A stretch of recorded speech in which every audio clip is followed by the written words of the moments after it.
They can hear me, but can they hear you? Dang on, you know that whole dang old little Discord is kind of small there, man. Yeah. Now I don't think no down on this one, man. I don't think now they go big enough. Look at that one. Look at that. They go now boom right there. Boom. Now welcome to the HAC JAC Show. You know, nothing from my down hat. I be loving the Jack. Now episode 172, and we're gonna stop talking like it. Welcome, folks. It is hard. I don't know how he does it. I don't know how the voice actor does it. Easy. Easy. He doesn't play the character all the time. That's how he does it. But welcome, folks, to episode 172 of the HAC JAC Show. I am, of course, the gently beautiful and moronic HAC. And I am your favorite cringe tuber, Jack. And we have a special episode to start off the new year with our first 2024 episode. And before we get started, because we are going to do something we haven't done in a while, you know, that a lot of people do, we are going to react to a video EFAP style. But before we go to that part, it was just on my mind. What was it? Okay, here it is. Before we get started,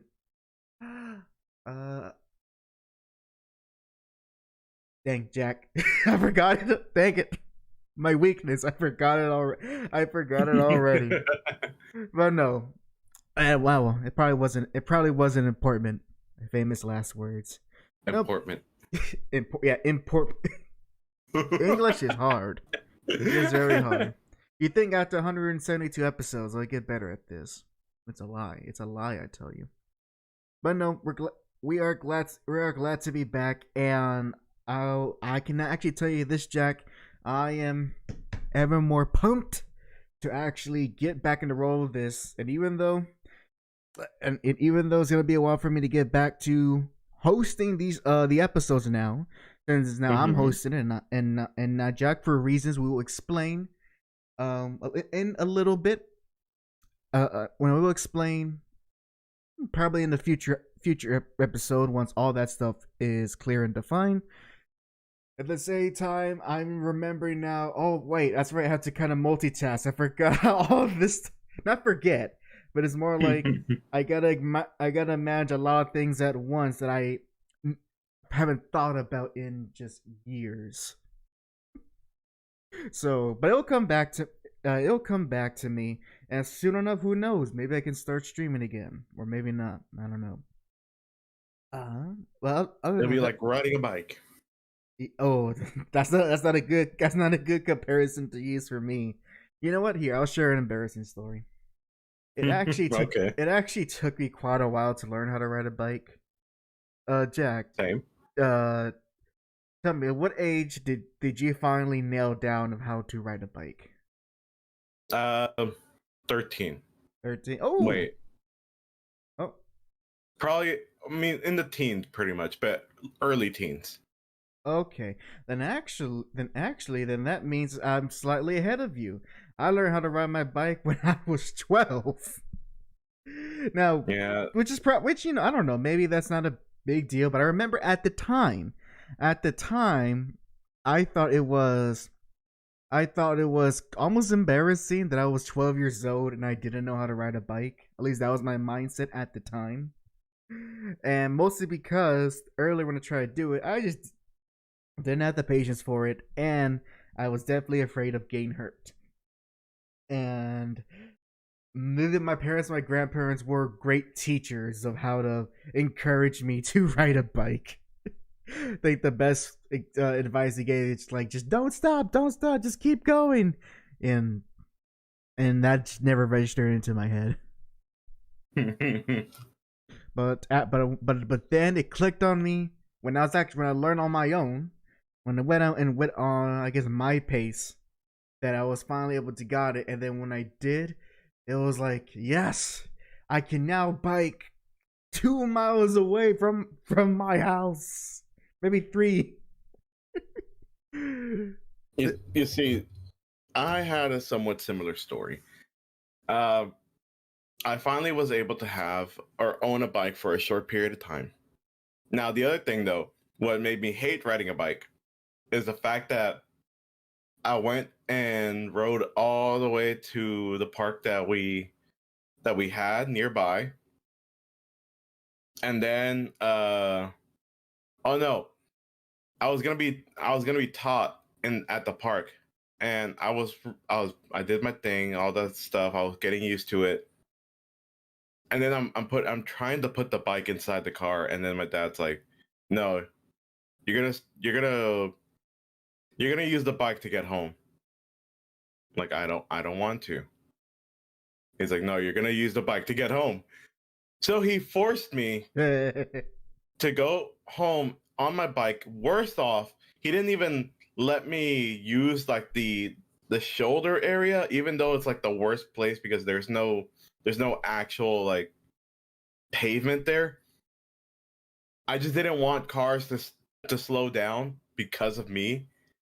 But no, he was actually holding up traffic, Oh, trying to tell me to go forward, like be in front of him. oh, After that, I'm like, you know what? I'm not gonna ride a bike anymore. you know what? In hindsight, my experience wasn't that bad. I was never put into that type of situation. The only thing that comes close to that, Jack, was when my grandmother let me use the steering wheel on her truck for like a few seconds. And only a few seconds. Not luckily, nothing bad happened to that. Oh no, wait, no, better example. This is when I was a teenager, and my dad, he tried to teach me how to drive for the first time. Now at this time, he had a 2003 Toyota Celica, which is it's a very nice sporty car, since he was very much a young man at the time, and he's gonna like cars like that. But it was also a manual transmission car, and so my dad was trying to teach me how to drive stick. I forget what I did, but I pretty much ended up damaging his car because I wasn't using the clutch correctly. There goes the transmission. Pretty much. Oh. And the fate of that car ultimately was my dad was like, all right, I gotta get a new car, and you might as well get a new car for my mom as well. And they did. They got some more luxury cars because they can afford to. I swear that sentence. I know, like I always remember, like anytime whenever I visit y'all, I'm reminded of how what's not the word fortunate. There's like something positive about it. It was blessed. How blessed you are. And the sentence that you say, "Oh, I need to find a new car." I know he probably didn't say this verbatim, but still, I know. Oh, I need to find a new car. And I might as well get one for my wife. I might as well get a new one for my wife too. It didn't say it like that, and it was. I know. And for context, by the way, you know what? Saying we're blessed—that's a very Southern thing, because no other people in America will phrase it like that. Well, I don't know the other. I don't know any other word to use it. Fortunate. I don't know. That just sounds like lucky, and it's not lucky. There was a little bit of luck and success, a little bit. But I get your point. But they worked hard for it. Exactly. We work hard for the money. There's my Simpsons joke for the day. So, but like, it wasn't like he immediately got a new car. It was some time until he can do that, and my mother needed a new vehicle as well. But the point is, once they got the car, which he still has today, which is a 2012 Infinity I think GQ or GX, something like that, which is basically a very luxury sedan for the time, which he still has to this day. The fate of the Celica, unfortunately, sad to say, because the Celica is actually a pretty renowned Toyota vehicle. Even if it's not the most famous version of said vehicle, it's still pretty good. And what ended up happening was, my dad gives the Celica to one of my uncles on my dad's side of the family, as a way to saying, here, I'll sell it for this much, so that it could be his little project he can work on to get that transmission working or replace whatever. Unfortunately, said uncle never gets around to actually repairing the car. So all that car does is just gather up debris, dust and dirt and whatever little critters in our old church's parking lot for I don't know how many years, until finally something happened to it, and then it was just gone one day. Oh, it was just gone. Yeah, so I do not know ultimately what was the fate of that vehicle. All I do know that at the time I was glad my dad got the Infinity, because when he had that Celica, he's the type of person that no matter what, he's gonna keep something until it can no longer be usable. And that car, not only was he gonna keep using it until he no longer can use a transmission, but even with, and I kid you not, Jack, I kid you not, when it didn't even have a passenger seatbelt anymore. Don't ask me how did he lose the passenger seatbelt. He did. And so in order to avoid trouble, he literally attached a strap from a backpack as a way to look like a seatbelt that I would wear, so that we won't get in trouble with the law. Hey. Think smart. You gotta think smarter, not harder. I know. But still, that thing's not gonna help. And luckily, he never got into. He's a very careful, maybe a bit too careful of a driver. So that situation of him where like that seatbelt came back to haunt him, luckily never happened. But he still has his ways where he would use something until it just doesn't work anymore. Which I recall my mother arguing with him about that habit of his on many occasions.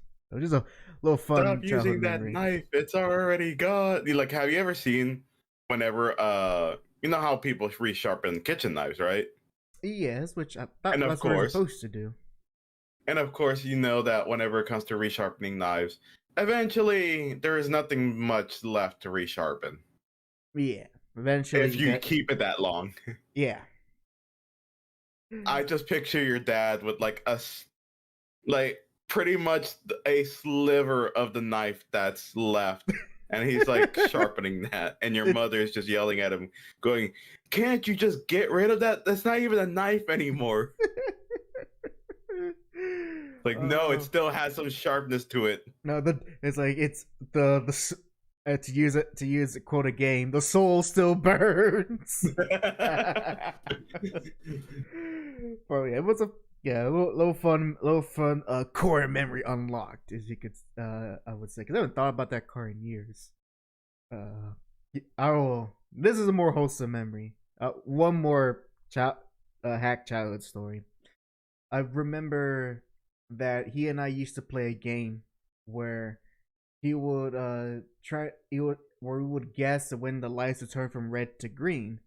And I know the trick now, but back then I was always surprised at how he was able to accurately guess, even either on time or even slightly before, slightly after, when the red light will appear. And I kept trying to figure, like, how do you know this? How can you do this? Because at the time I just thought the red lights were random. I didn't know how they worked. And the only clue he would give me, he would just say, "Pay attention to the cars." And at the time, I would, but I didn't understand what he was implying. It wasn't Mm-hmm. until much later that I finally figured out what he meant, and is that the lights change based on based on the number of vehicles at a given stop at an intersection, and that's how Unless if you live in certain areas of Houston. and that's how he was able to with like a 95% accuracy predict when the lights would turn green. So it was. I know there's a light near my house. It's on an intersection, and this light will never switch. No matter what side you're on, it won't switch until 5 minutes later. But like the way it works is like you go up to the you stop right at the light. You see cars to your left, to the left side and the right side, and then you see a car in front. The car on the left will, of course, they'll go. The car on the right, they'll go. The car on in front of you, they'll go. And then you're like, okay, it's my turn, right? No, the left starts again, and then the right starts again. And then this time, instead of the one in front of you going forward, it's going left. And then you go. Yeah, our city's traffic lights aren't great. For the most part. And also hello, Miss Saren. She asked, is HAC back? Did I ever leave? Yes, you did. Now I'm worried there's maybe a technical issue all this time. I hope not. Because as far as I know, Miss Saren, I haven't left. I don't know what you're implying with that. I don't know what you're implying with that. Unless she means, am I back like doing more stuff for YouTube? If that's your question, if that's your implication, I will answer that question at the end of the episode. No, maybe it's a joke on the new year. Like, I haven't seen you in a year. Maybe. I suppose so. There's many people I haven't seen in a year. Oh, hold on. Can I say for a second that I'm officially for myself? I'm officially retiring the "I'll see you next year" joke. Can I say that? Oh, you are? Yeah, I'm officially for me personally, I'm never gonna use that joke until he becomes a dad. I don't know. You kind of have to. It's part of the ritual. No, my dad thing will be just be quoting King of the Hill and Simpsons. That will be my dad thing. Yeah, your child is talking to their friends, and then the friend's like, I want a well done steak. Son, I may have to ask you to politely but firmly leave. Firmly and politely. I ask. Dang it! I know it was. I can see the scene in my head, but I can't say it. It went like this, like I know. What if they ask for well done? Yeah. Like, we politely but firmly asked him to leave. Yeah, I remember. And Miss Sarah, that was the first question. That's true. I haven't seen him since last year. A yuck. Like, where's the mom jokes? No, wait, no. Mom don't have jokes. The auntie jokes. There you go. Aunts have jokes. Moms aren't funny. That's right. Once a woman becomes a mom, she doesn't become funny. That's right. There we go. There's our thank you. There's our misogynistic joke for the year. For the year. Yep, that's all. We already used it up. Damn. Yep, that's our quota. All right. But enough dilly dallying and traveling down memory lanes, because we do have a special treat for this episode. Speaking of people we haven't seen in a while, particularly in terms of reacting to people's content. We have a video that I want to watch live with y'all, especially with Jack, from our local YouTube muppet, and I say that literally, not figuratively.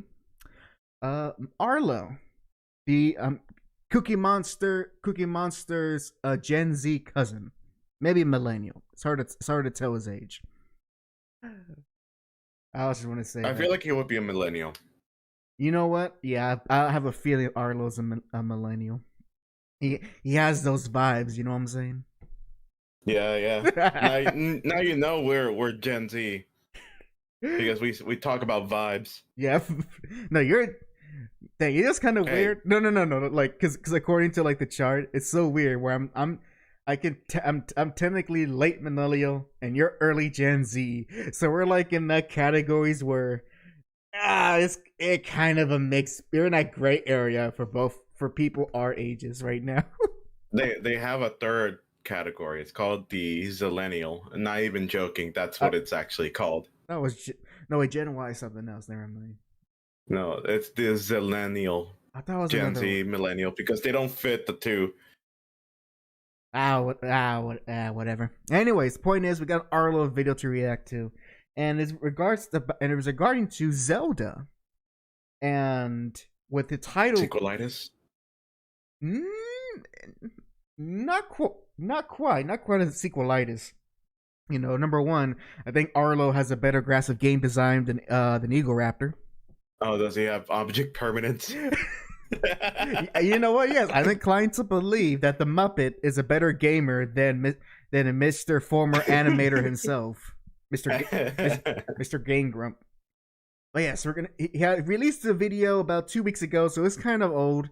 This was right around the time of when the Game Awards was relevant, so we're a little late to the party as per usual. But I do like to watch things after all the noise has died down and just look at things a bit more objectively, because apparently he got into a little bit of not controversy, but he got some pushback for some thoughts and opinions he had regarding to the future of Zelda. So we're gonna take a look at that. It's not a long video, so don't expect a 2 5-hour EFAP.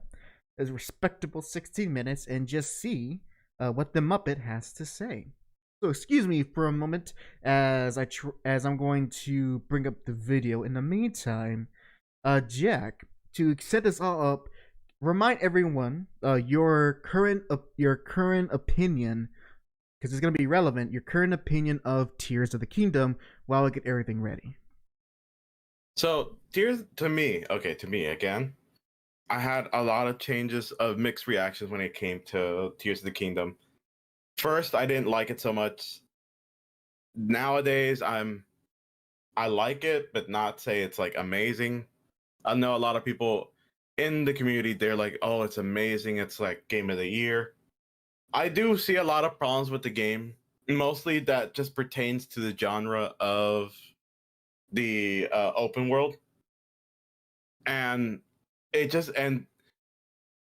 mean, really, the gameplay is fun. It's fun when you finally get to it, but at the same time, the problem I have is the fact that I have to be grinding for certain materials and items, and it slows down the gameplay for me at least quite a bit. So surprise, surprise, whenever they patched every single duplication thing in the game, I kind of started to slow down on playing the game, because I am not going to spend 30 minutes refreshing the world every single time to collect bomb flowers from the dark area. I forgot what it's called, the deep dark descent. I don't know. And same thing with rupees and diamonds and all the minerals and all that good stuff. It's just that the whole process of grinding feels like it slows down the story for me. People do love the exploration. I'm just not that type of person. He's not a grinder. He's more of a shredder. No, what's funny though is I do like to play games that have a lot of grinding. Hell, right now I'm playing Warframe, and that's the epitome of grinding. You're literally going around trying to get enough resources to build one thing. A looter shooter, if you will. Yep. But the way it kind of feels for Tears of the Kingdom feels off to me. Mostly, I guess it's because I'm just so used to older Zeldas that this was far from what I usually expect. Although everything else is generally okay. Well, luckily for you, the fact that you mentioned older Zelda is going to be relevant to our video, which, Jack, I have sent you a link to the video so you can watch it RN, since Discord's YouTube video share is wonky, especially when we're streaming upon streaming. So we'll go ahead and try to align ourselves with the we'll align ourselves with the video, and of course, if you got a thought, say pause, and I'll pause the video, and so forth. Gotcha. All right, so I got things ready. Let me know about when you are ready. Let me put this here, put that there. Too big. Too small. There we go. Okay, I am ready. Oh, alrighty then. Let's go ahead and play this. Let's go ahead and play this video in 3, 2, 1, play. Ouchie! Tears of the Kingdom was nominated for Game of the Year at the Game Awards this year, and it didn't win, but that's still really, really cool, and series producer Eiji Aonuma has been doing the rounds, doing a whole new slew of interviews to commemorate the occasion. Lots of interesting little tidbits have been coming out of these interviews. The next game won't be a direct sequel to Tears of the Kingdom, so now we know that. He says maybe to the idea of playable Zelda sometime down the line. A pretty hard maybe, but still a maybe. But today I read an interview that didn't really sit well with me. When asked about the idea of someday returning to a more linear structure akin to the older games, he had this to say. It's interesting when I hear people say they want more linear Zelda, because I'm wondering, why do you want to go back to a type of game where you're more limited or more restricted in the types of things or ways you can play? But I do understand that desire that we have for nostalgia, and so I can also understand it from that aspect. Sorry to move away from the quote so... Real quick, what are your thoughts about that that comment? So first, I actually do want to find where that comment even comes from, because I'm not going to assume Arlo is removing context. He's just highlighting on things that he wants to talk about for his video. But I want I want to see what Aonuma says in full, and also you could say it is very what's that word when you get too caught up on the definition of words. Semantics? Yes, there is. One could argue I'll probably get a little bit into semantics, but it's also important to understand where both Aonuma, the director of the Zelda games for the past 10 or 20 years, see where he's talking about income and what Arlo is talking about from someone who is a massive Zelda fanboy himself. So I'm gonna see. I can try to say like a multitask here. Unfortunately, there's one thing women can do better is multitask. I can't do that. So I'm going to try to see if I can do both. As regards to that comment, I actually do understand where Aonuma is coming from, and let's see here. Okay, getting close to where the let's see. Okay, it's an interview with IGN. All right, there we go. Can you send me that too, by the way? I'm sending you the link. It's IGN article titled "The Grass is Greener. Tears of the Kingdom developers look back while responding to classic fans." I'm gonna send you, Jack, in the sources. There you go. All right, there we go. Thank you. So let me go ahead. Let me find actually the quote that Arlo said. Here we go. All right. Okay, good. So there's not much too much context. There's not too much context that was taken out. Let me see here. I'm gonna try to. God, I have so many windows. All right, I can do this. Oh wait. You can do this. I can do this. There we go. I want because I want people to also see the interview for themselves. Also, hey Johnny. All right. So here's a quote that Arlo pulled from from the IGN article that I have said. And let's see. Says we'll start from the beginning since it's not too long. At least to where we need to go. Starts off with Zelda Breath of the Wild and Tears of the Kingdom have frequently been hailed as the refresh that the series needed, but there remains a contingent of fans who still prefer the old ways of the old guard. For the fans who have fond memories of the Wind Waker and Ocarina of Time and wouldn't mind returning to the days of intricate, if relatively linear experiences. Well, I do think we as people have a tendency to want the things that we don't currently have, and there's a bit of grass is greener mentality, said producer AJ Onuma, who's been with the Zelda series since it first went on to 3D on the Nintendo 64. Onuma and his colleague, director Hidemaru Fujibayashi, were on hand for the Game Awards for 23, where Tears of the Kingdom won a reward. In an interview with IGN, they reflected on its success. They talked about why they didn't put much stock in the chronology of the series and explained how they came up with some of its biggest twists. Aonuma in particular isn't shy about sharing his perspective on how he thinks games and the series have evolved. It's interesting when I hear people say they prefer the old entries, because I am wondering, why do you want to go back to a type of game where you're more limited or more restricted in the types of things or ways you can play? But I do understand that desire we have for nostalgia, and so I can also understand it from that aspect, Aonuma says. Okay, so put that down. Now here's what I have in mind in regards to that. Hold on. So quickly. There we go. My mind reading that quote. I actually very much understand where he's coming from, and especially in regards to Zelda, my always viewpoint of each and every game of that series is that Zelda, with every new Zelda game, Zelda teams are always trying to do something new, each and every time. Sometimes it is a great success, and sometimes it isn't.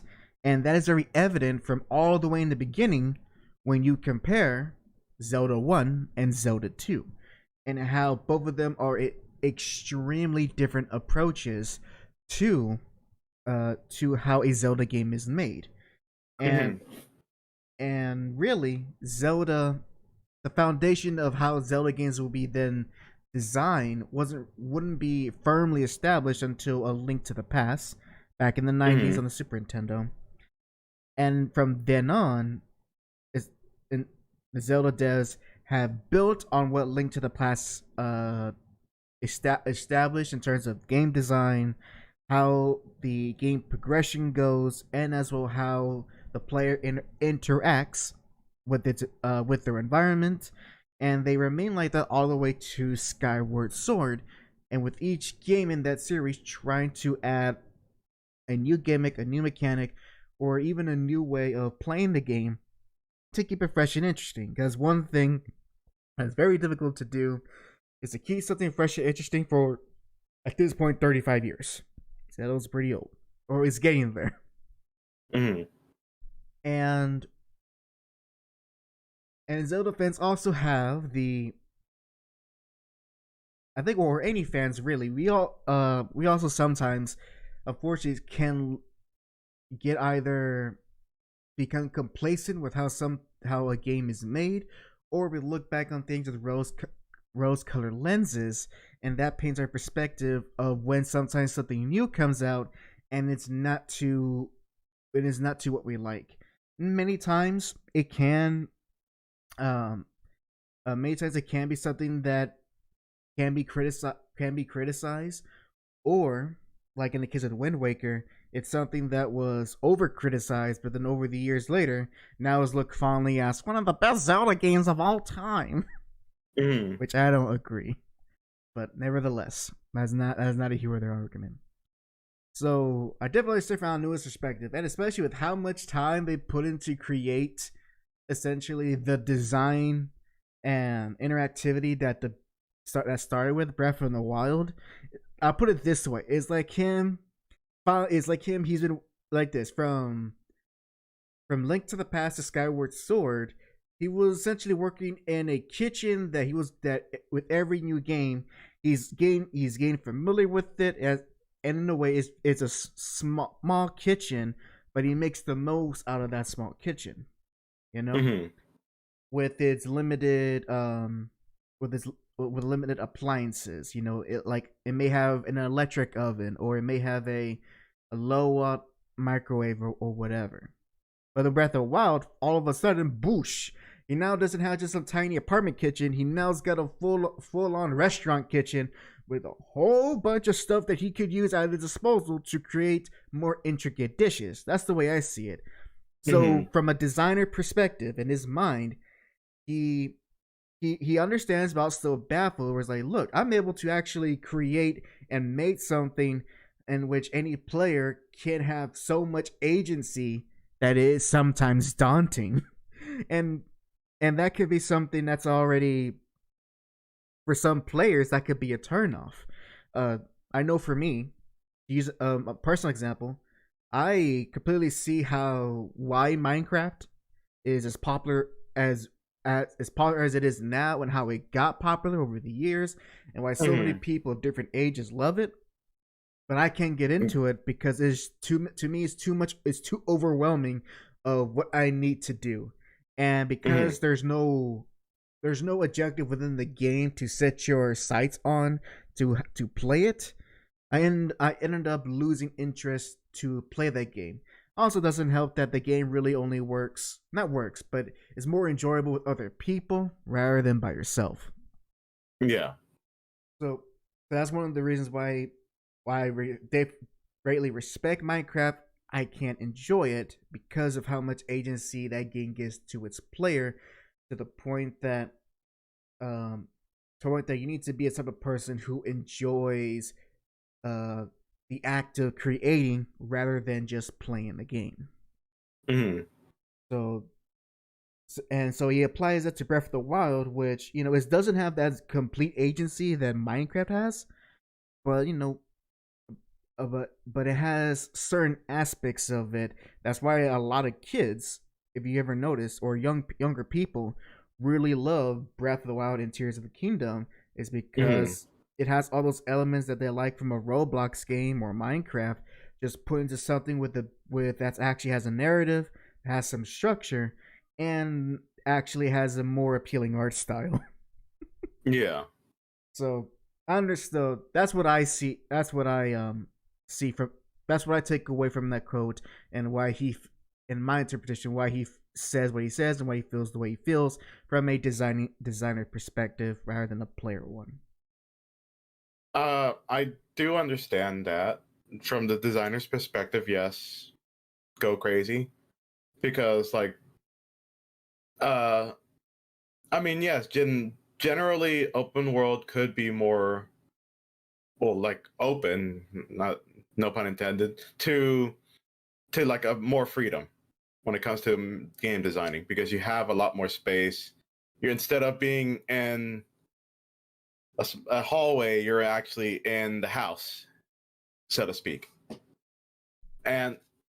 But from how I read this quote, it sounds more like him talking to the player and not really about the game designing standpoint, because it just sounds like saying, why do you want to go back to a type of game where you're more limited to, as if he knows what I want. And sure, it's not like he's imposing himself on me. That's not what I'm saying. It's just that he's saying the people that want linear, they can't have it because it's limiting. It almost sounds to me a little bit patronizing. No, because I won't say it's patronizing. He's just more so confused. Well, yeah, and even then, the problem is sometimes I think it's just really more. I would actually enjoy more Tears of the Kingdom if they actually kept, or not even kept, had the ability to buy things a little, just like do quality of life stuff. Literally, add more money into the game. Add more ways to get money. Add easy ways to get items. So, like, in case if you don't want to go crafting or find scavenging for them, you don't have to go to a shop, then reset the day, go to a shop again, buy the stuff again, reset the day, doing that, so forth and so forth. Because again, going back to the whole duplication thing, I did that to be able to enjoy it easily. You're more so critiquing on just flaws that are specific to Tears of the Kingdom, and not really in regards to design of both Tears and Breath of the Wild. But when it comes in general, I mean, didn't Breath of the Wild also have a whole thing of like not really having an importance of the money itself with the rupees, and having a scavenging mentality where you have to like search for things? Yeah, which is all part of the way of the games. Which part of the game is designed is to is a game that encourage exploration. And that's fine. A lot of open worlds do that. Some poorly, but Zelda. Some poorly, yes. But Zelda's ones where they make it more so where it's less about finding marks on a map and more so where you find enjoyment within the exploration process in and of itself. Yeah, and that's for like any type of game, especially like how you said with Minecraft.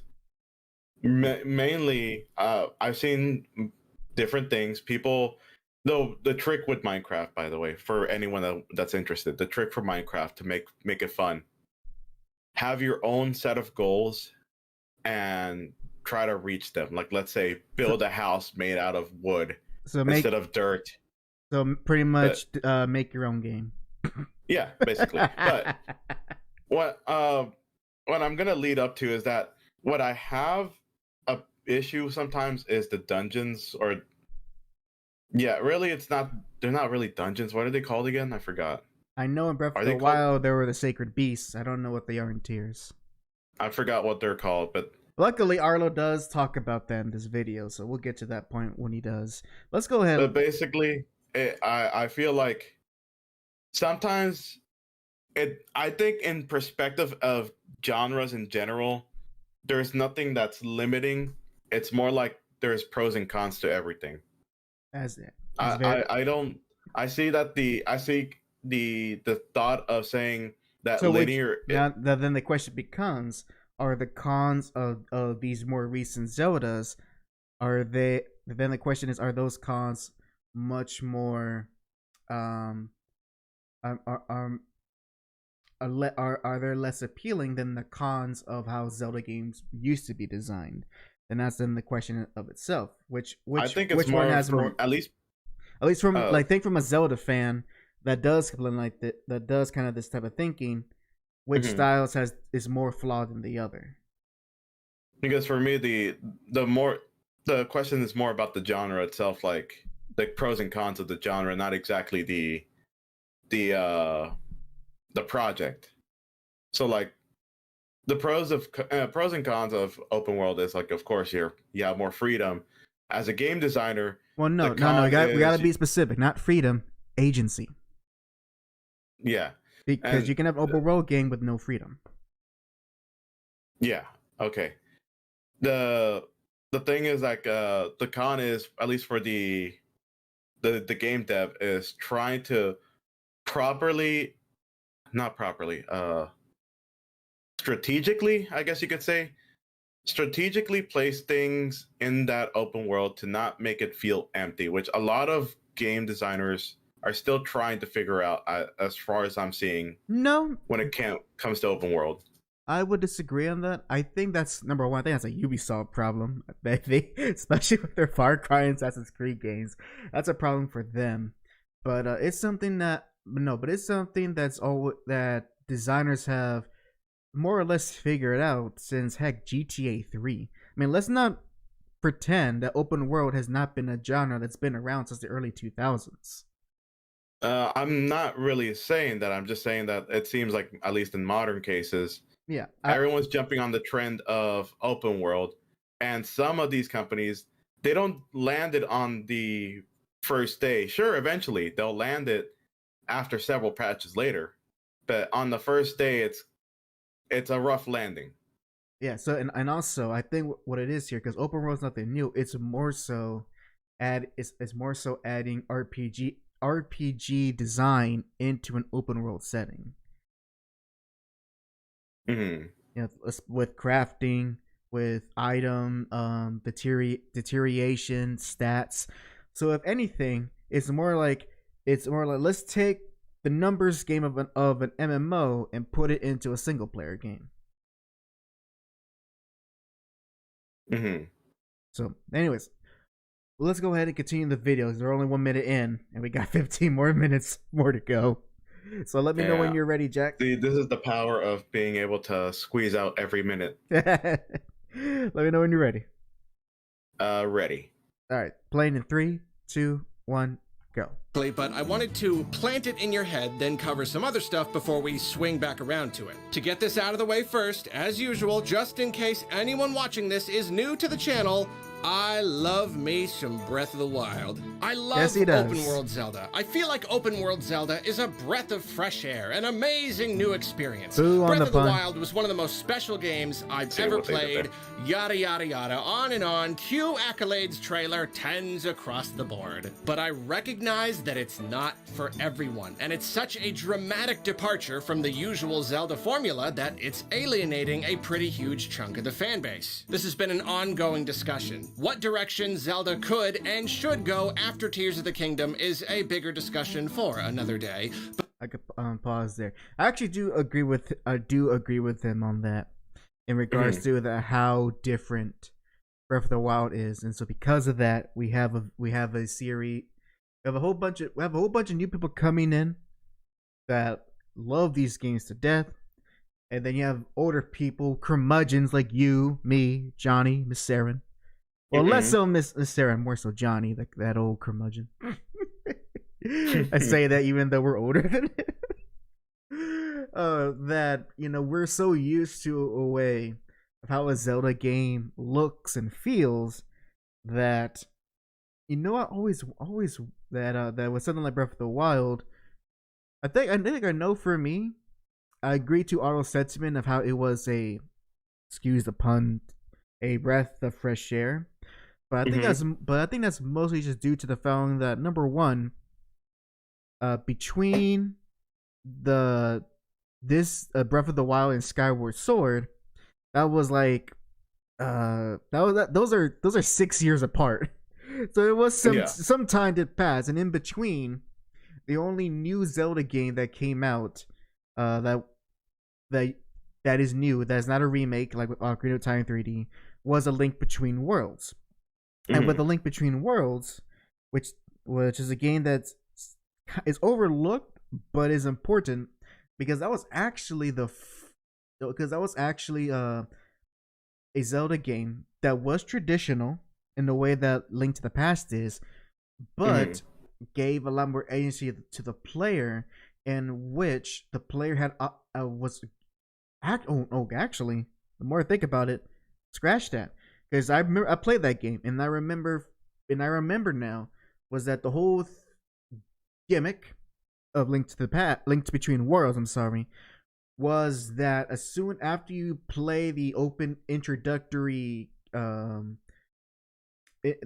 you play the introduction of the game where you go Hyrule Castle and fight your first boss, after that you're essentially given, all right, here's a shop for you to use any item at your disposal.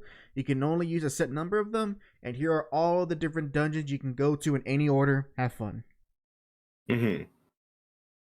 So if anything, and the whole item gathering and stamina thing was from Skyward Sword.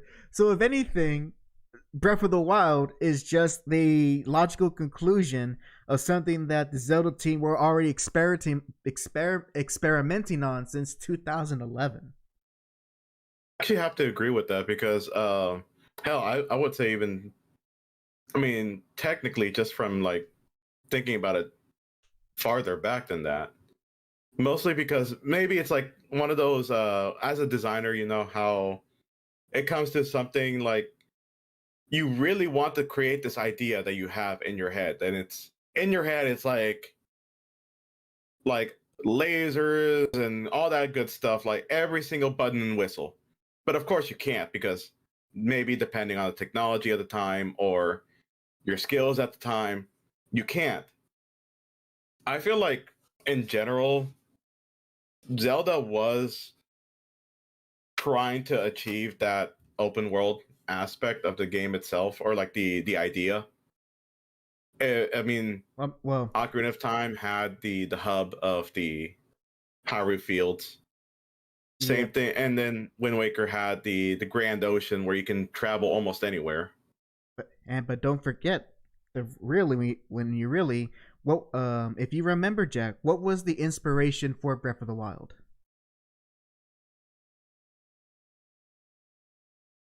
I don't know. It was Zelda 1. Which when you think about it, oh, hold on, I just have to acknowledge the chat. Johnny, stop bothering Miss Saren. No, you can't do that to Johnny. You can't do that to Johnny. Yell at both of them. Why not? Yeah, I'm not gonna have. She said that I'm smarter than Johnny, so I'm gonna put my favoritism card.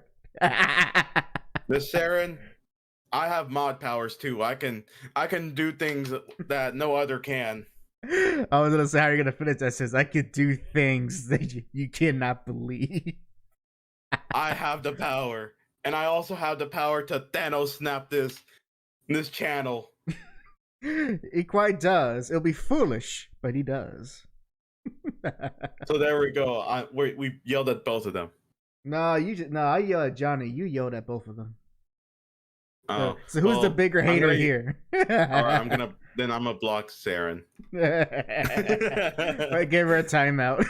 It will be equivalent to like the kid who stands up against the bully, and then that kid gets in trouble and not the bully.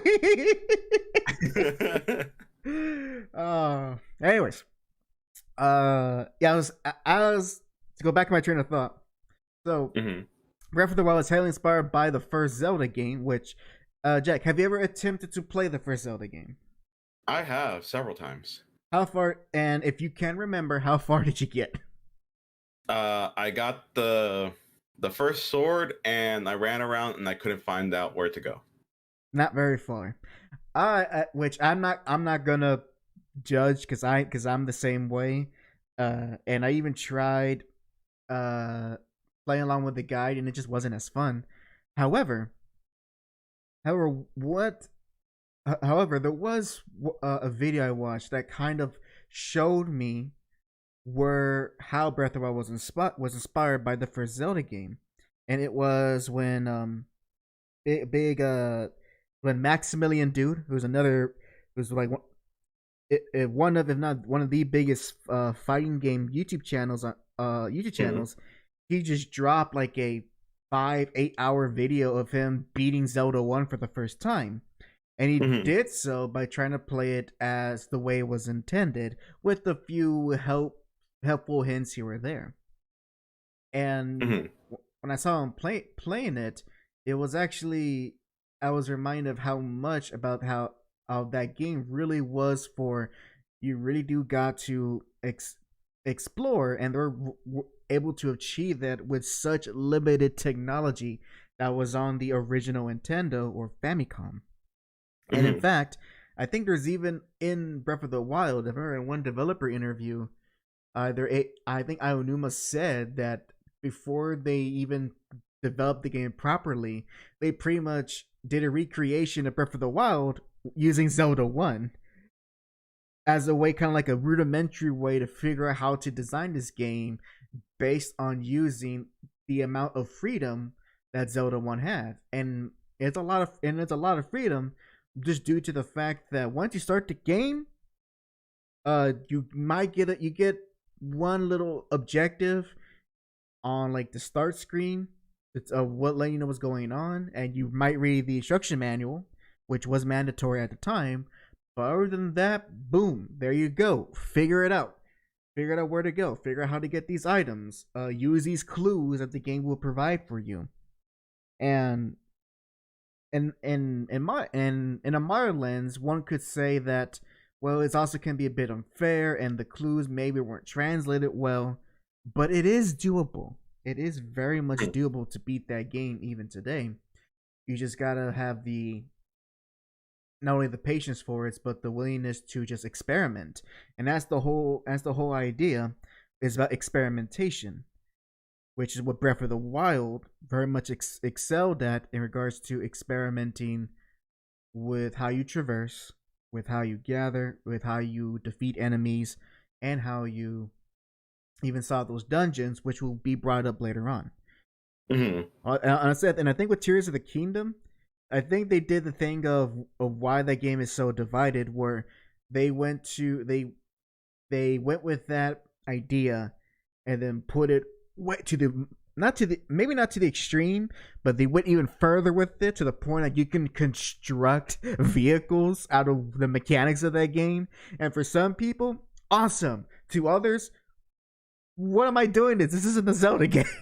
And then you get to the nitty gritty stuff that you've mentioned that made you stop playing the game because of the way of how Tears of the Kingdom specifically has over designed on the exploration and crafting elements. And I would for a comment on the robot, I would rather create my own jet plane than ride a horse, because I've ridden a few horses and then nothing after that, because it's just faster with the plane. That's fine. I haven't played Tears, so maybe you're right to go that way. I only played. Well, the problem is mostly because I don't have horses. I didn't have horses at the start. I'm pretty sure if you played it, whatever registered horses were on your save file, they will get transferred over. Oh, neat! I didn't know that game had that feature. Yep. Yes, I can now play Tornado and go with my make Link as much as Zoro as possible. Put him all in black. I'll say hello, Dr. Crow. Welcome. And no Alex and Millie tonight. They gotta go to the Twitch streams for them gals. All right. Oh, and to kind of I guess to like make sure people know, I don't hate Tears of the Kingdom as much as I have gripes about the nitty gritty. I actually do enjoy the game. It's a fun game. I think the best way is it's a fun but flawed game. You say that's a fair way to put it? Pretty much, yeah. That's fair. All right, let's continue on. But I'll say that the topic is extremely nuanced, with so many variables to consider. And despite loving the open world thing, I've always felt that striking a better balance between old and new should be the #1 goal moving forward. And going into Tears of the Kingdom, I had two major concerns. One, did it fix the design issues I had with the first game? And two, did it work to better satisfy fans who were let down by Breath of the Wild? While I'm still working out exactly how I feel about Tears of the Kingdom, also a bigger discussion for another day, I feel like I can pretty confidently say that as far as fixing design issues goes, the game does succeed to a decent degree. But providing more stuff for the traditional Zelda-loving fans? No. No, it just doesn't, which is weird because the primary issue is the dungeons. The dungeons in Breath of the Wild were more open-ended, less tightly designed, and this is what Aonuma has to say about Tears of the Kingdom's dungeons. But then we did hear the desire from fans for a bit more of a designed dungeon, and that led to our approach to dungeons for Tears of the Kingdom. And so as we proceed, whenever we're making a game, we look back at our past and then consider where we are now with the freedom that we give to the player in these games. I know he made the game. Okay. So, Jack, any comments, any thoughts or comments on what he just said? Okay, so in a way, yeah. Wait, hold on. Let me go back to that quote. Let's see. It could be from the same interview. Let me double check. Right here on the stream. But let's see. Trying to look at it too. Yeah, I can say it could be. I don't know if he did. He does not cite which art. Good lord, come on, man. Cite where you found it. It's fine. I'll just move it back, and you'll tell me what timestamp we have to go to.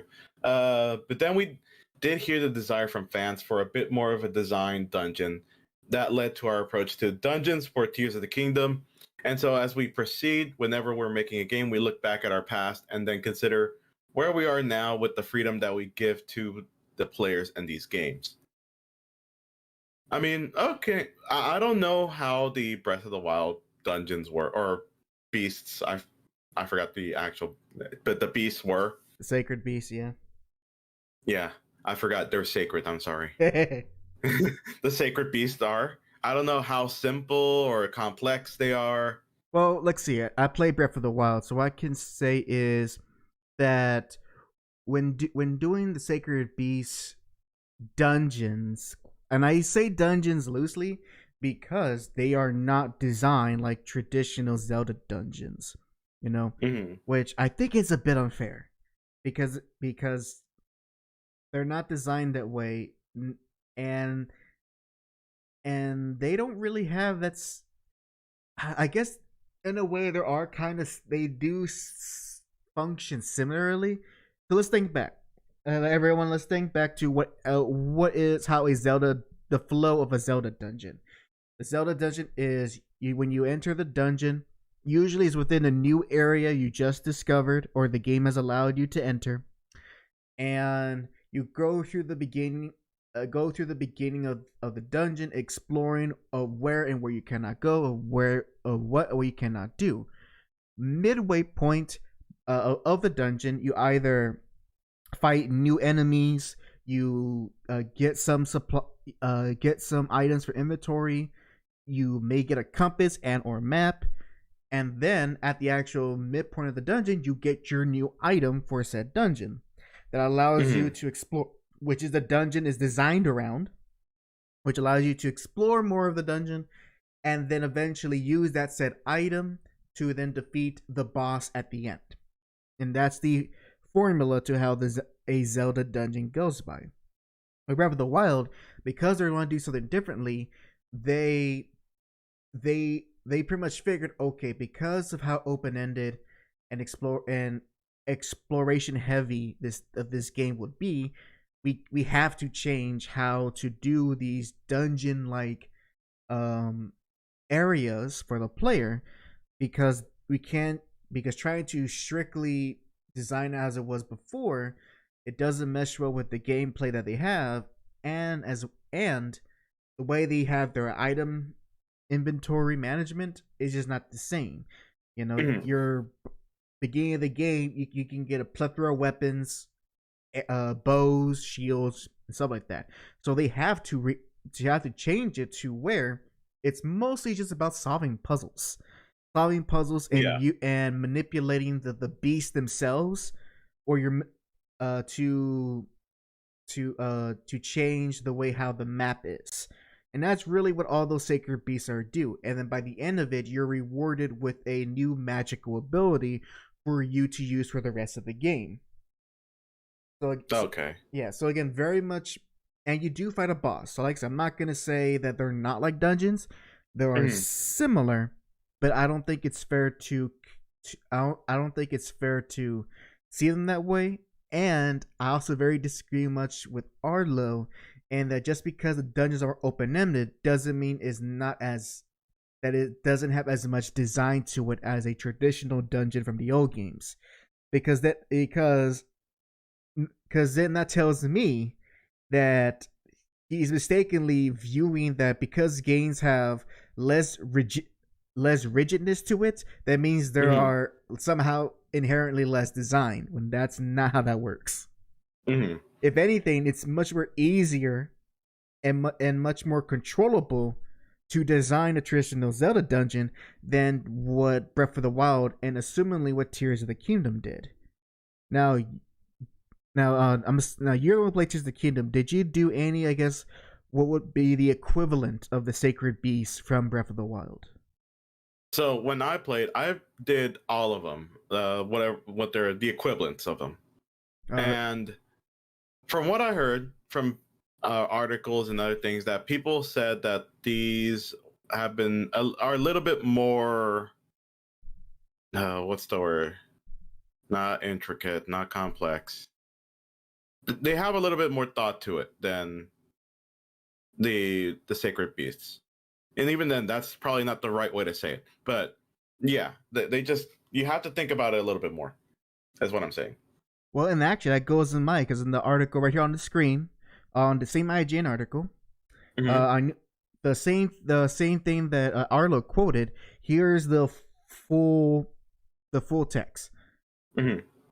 That was kind of our intention with Tears of the Kingdom, as you mentioned, which was to put more density or thoughtfulness into the design of the dungeons in the game. I mean, when we think of Breath of the Wild, one of our guiding principles was to rethink the conventions of the series, and that applied to our thinking about dungeons as well. So we kind of broke apart our previous assumptions about the way we've made dungeons so far with that game, and I think the result was a simpler approach that you saw in dungeons in that game. But then we did hear the desire from fans for a bit more of a design dungeon that led to our approach to dungeons for Tears of the Kingdom. And so as we proceed, whenever we're making a game, we look back at our past and then consider where we're at with the freedom that we give to the player in these games. Yeah, and to look back, I don't really look back badly at these, I forgot what they're called, but I don't look back badly at these dungeons. I wouldn't say that I remember everything that happens in them, but that's probably because I have there's a bias for Ocarina of Time and all that stuff, mainly because I played them several times, and at a more younger age, where a lot more things are newer and make a better impression on you than when you're older. Correct. So again, to reiterate, I'm not saying that I am preferring the dungeons of Ocarina of Time because they're more memorable, quote unquote. It's mostly because as a kid, I had a copy of Ocarina of Time and I didn't have money. So what did I do? I played the hell out of that game. Same with Twilight Princess. Played the hell out of that game too. So to reiterate, to say about the dungeons, I do like them. Some of them are I kind of cheesed some of them, mostly because okay, cheese is not the right word. More like I thought of an easier way to complete them. Because I'm pretty sure that's what the designers were meaning to do. Like, have your own approach to these puzzles. If you find an easier way, go ahead, knock yourself out. Like, use your brain. One of the ones that I quote unquote cheesed was there was one in a kind of volcanic area, like of course Death Mountain area. And the whole thing was like, I could see like the initial, or like the what the get-go design, I guess you could say, is like use these rockets and fans to power your cart to launch it into another section, and keep doing that until you find all the nodes that you have to interact with. I said, that's too much work. I don't want to do that. Yeah. So I flew with the little bike and kind of made it more or less easier for me. And that's fine. I like that. That's fine. I'm not going to say anything bad about it. It was kind of weird seeing that the dungeon was more or less like simplified to repair these 4 nodes or break these 4 nodes. That's something I would agree, because that was the same thing with Breath of the Wild, where the sacred beast, was more about turn these things on so you can turn on the beast. So there was a story reason why you had to do that, but it does make the actual game objectives, not the narrative objectives, but the game objectives, a a bit too simplistic, but I think that was out of necessity, because one thing that the older Zeldas had that also made them more memorable was the fact that, number one, each areas have their own different settings, so therefore their own look, and as well it gave you more narrative opportunities to interact with different characters, to have story moments that happen within the dungeon, so that feels a lot more scripted. While with Breath of the Wild, and I'm going to assume Tears of the Kingdom, a lot of that stuff doesn't happen during the dungeon moment. That happens either before or after. Yeah. So I think that's also, and I think that is a decision that they had to make, because just due to the way how these games are designed. But yeah, I don't. But I think Arlo just goes a little bit too. Yeah, I think his criticism of the dungeons in these games, I understand where he's coming from, but also I think they're a bit too harsh, especially when they're just designed differently. They're not worse. They're just different. Just different. And like that's the thing too. Like I do remember one little puzzle that was actually more or less interesting compared to most things that I've done, which was in this moment, and of course it depends on what you have at the time. Like it doesn't restrict you like how in some of the shrines they can restrict you of your items. They'll say like no items this time, solve it without items. So that's right. I forgot about the shrine. Those shrines, yeah. I mean, those shrines might as well be just mini dungeons. Might as well. Yeah, some of them are actually pretty intricate. I like it, yeah. But when it comes to like in this moment, I think it was in the water one, what's the equivalent of the water temple. I was trying to get to a certain spot, and it would have been easier if I had my own floating stones to like kind of propel myself a little bit easier. At that time, I did not. I didn't know where they were, so I didn't have any. So I had to use what they gave me, which was a certain number of them. And it did give me at least something to kind of think over how to properly switch between the two without having to fall constantly. So yeah, the thought process is there. When it comes to like making the player think, it's there. When it wants to. When you have that moment of like, oh, I don't have this item, well, the game will still let me be able to solve this without this item, so let's solve it without it. It will give you that eureka sense of accomplishment moment. That eureka. Yeah. All right, and there are some maps that are kind of I like it. I don't know, I enjoy it for what it is. All right, let's continue on. I am at 3 minutes and 5 seconds, so let me know when you're there, and then we'll press play together. Okay, ready. All right, playing in 3, 2, 1, play. But did me and him play the same game? These dungeons are not more tightly designed. I mean, maybe a little. The fire one is pretty interesting. It takes some work to get around, but the water one, you literally just run over here, do a thing, run over here, do a thing, run over here, do a thing, fight the boss.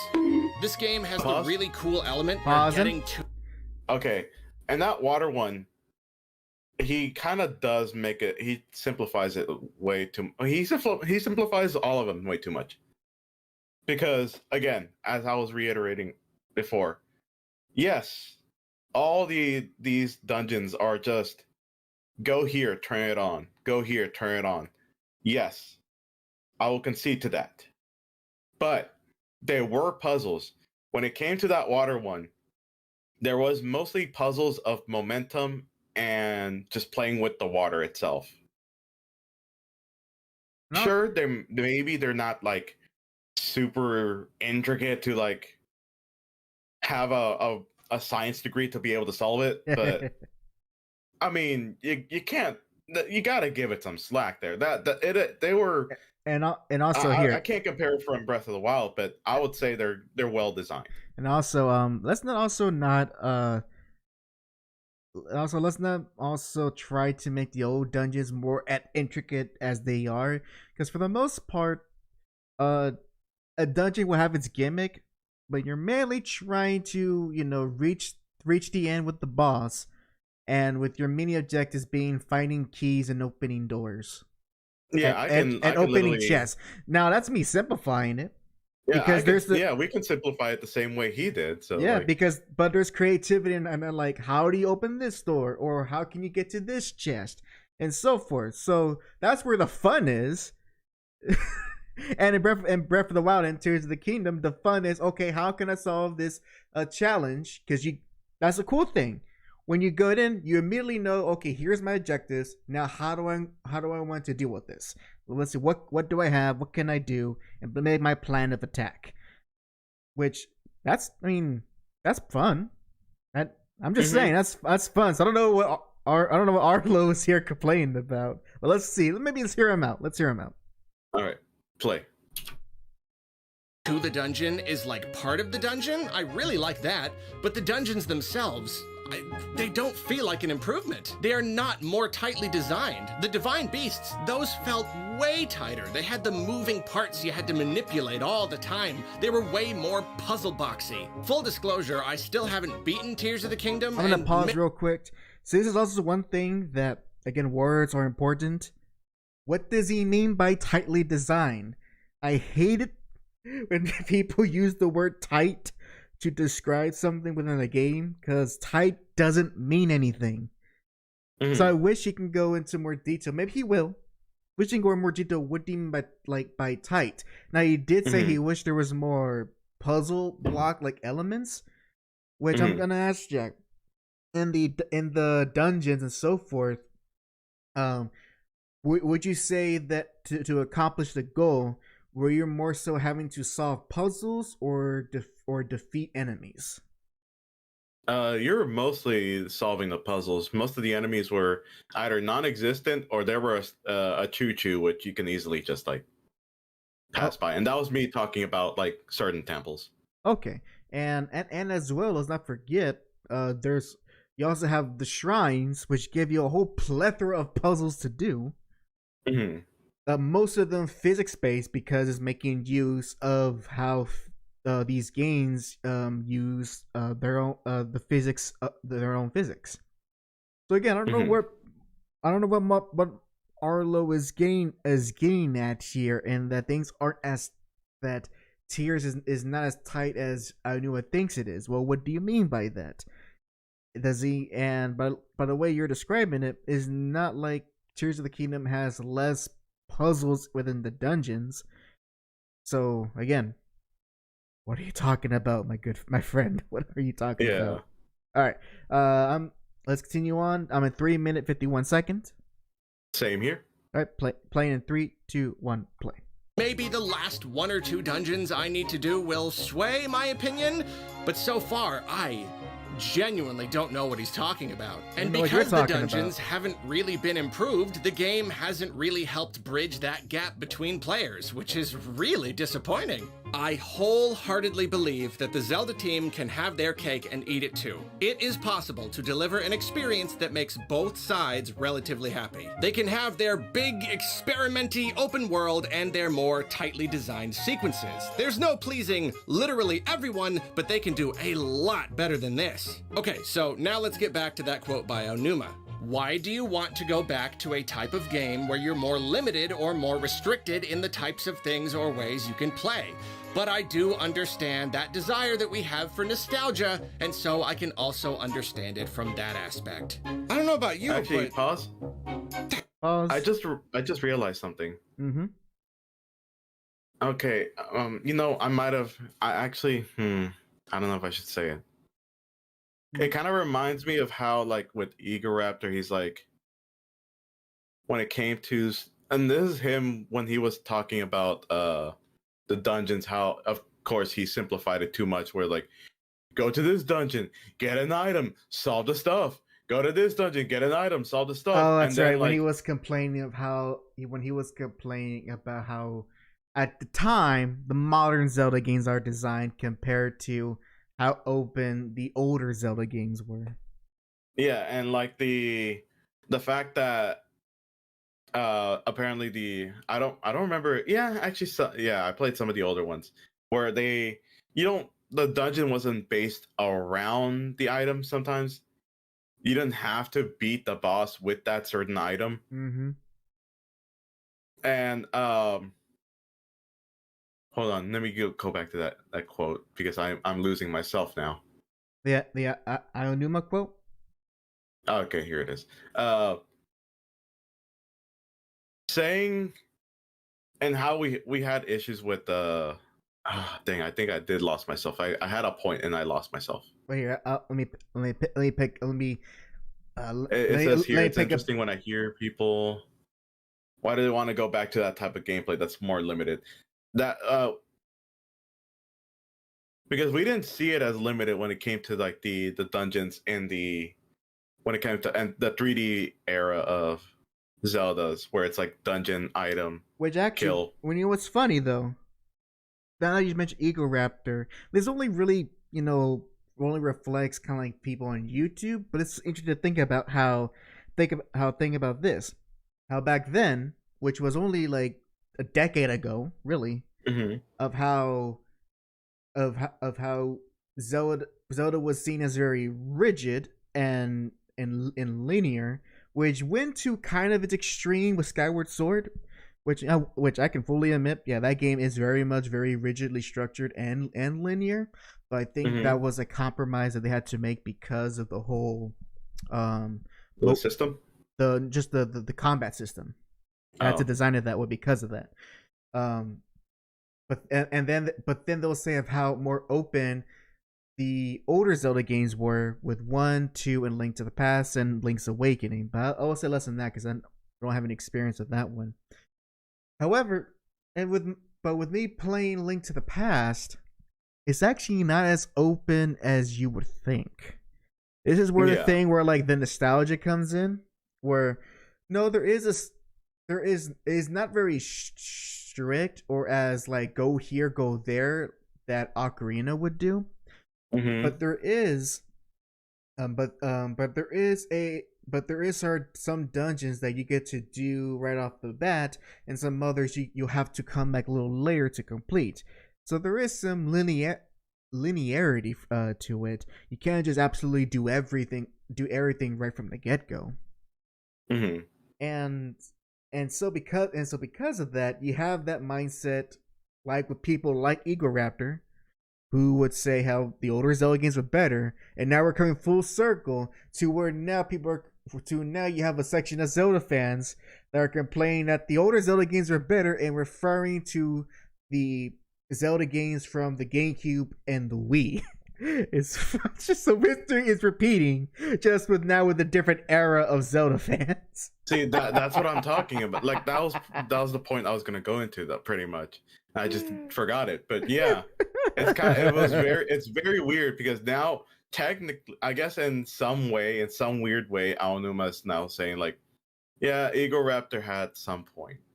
I'm like, I don't want to concede to sequelitis. Well, here's the thing. But at the time, it was understandable, cause especially with Skyward Sword and how really, and really how linear that game was, and then up until Breath of the Wild, of how they experimented with certain things to step away from that. So it's basically like I'm not saying Aonuma gave Zelda fans what they wanted, but he realized a valid criticism of the Zelda games that they had at that point, addressed it, did something that is completely different, and made a new standard for how Zelda games are made. And now people are complaining about that because now it's too different. They want something that's still the same, but also not also the same. It's gonna be hard to find that middle point. I agree with Arlo. Yeah, I agree with Arlo. And the only real thing you can do is just like don't try to play that middle point. I don't agree with like, oh, you should make a Zelda game that's more akin to something that's much more older, and then do the more open world stuff with the bigger games. I don't agree with that, because I'm always in the mindset of that the Zelda game should always try to be doing something new with each game. Rather, that's either a new type of way to tell a story, a new type of gameplay, a new type of even a gimmick, like with motion controls, or even like sailing or flying on a bird. In terms of like, oh hell, they can try. I don't. Oh, this is just me again with the money stuff, because the economy of the game itself. Why can't they just do something like, oh, like everyone's supposed to know who Link is in that game, and apparently everyone doesn't know because they picture him as because they picture him as something better. They know the sword, but they don't know the man. That's the thing. It's funny because they know the sword. You literally have 3 Gerudo Valley girls. They're running around the area, and they're like, man, I wish I could see the hero. Like, I heard that he has like a, like, you kind of look, no, you don't have, you have a sword, but it's not glowing. They only know him from his glowing sword. Which is funny. I always like that type of sense of humor from Zelda. I kind of wish like maybe they can do something like, oh, you say you're the hero? Well, if you're so much the hero, help us out with this band of bokoblins that are in the fort nearby. We'll pay you a certain amount of rupees, and then you can use those rupees to buy something from the store. I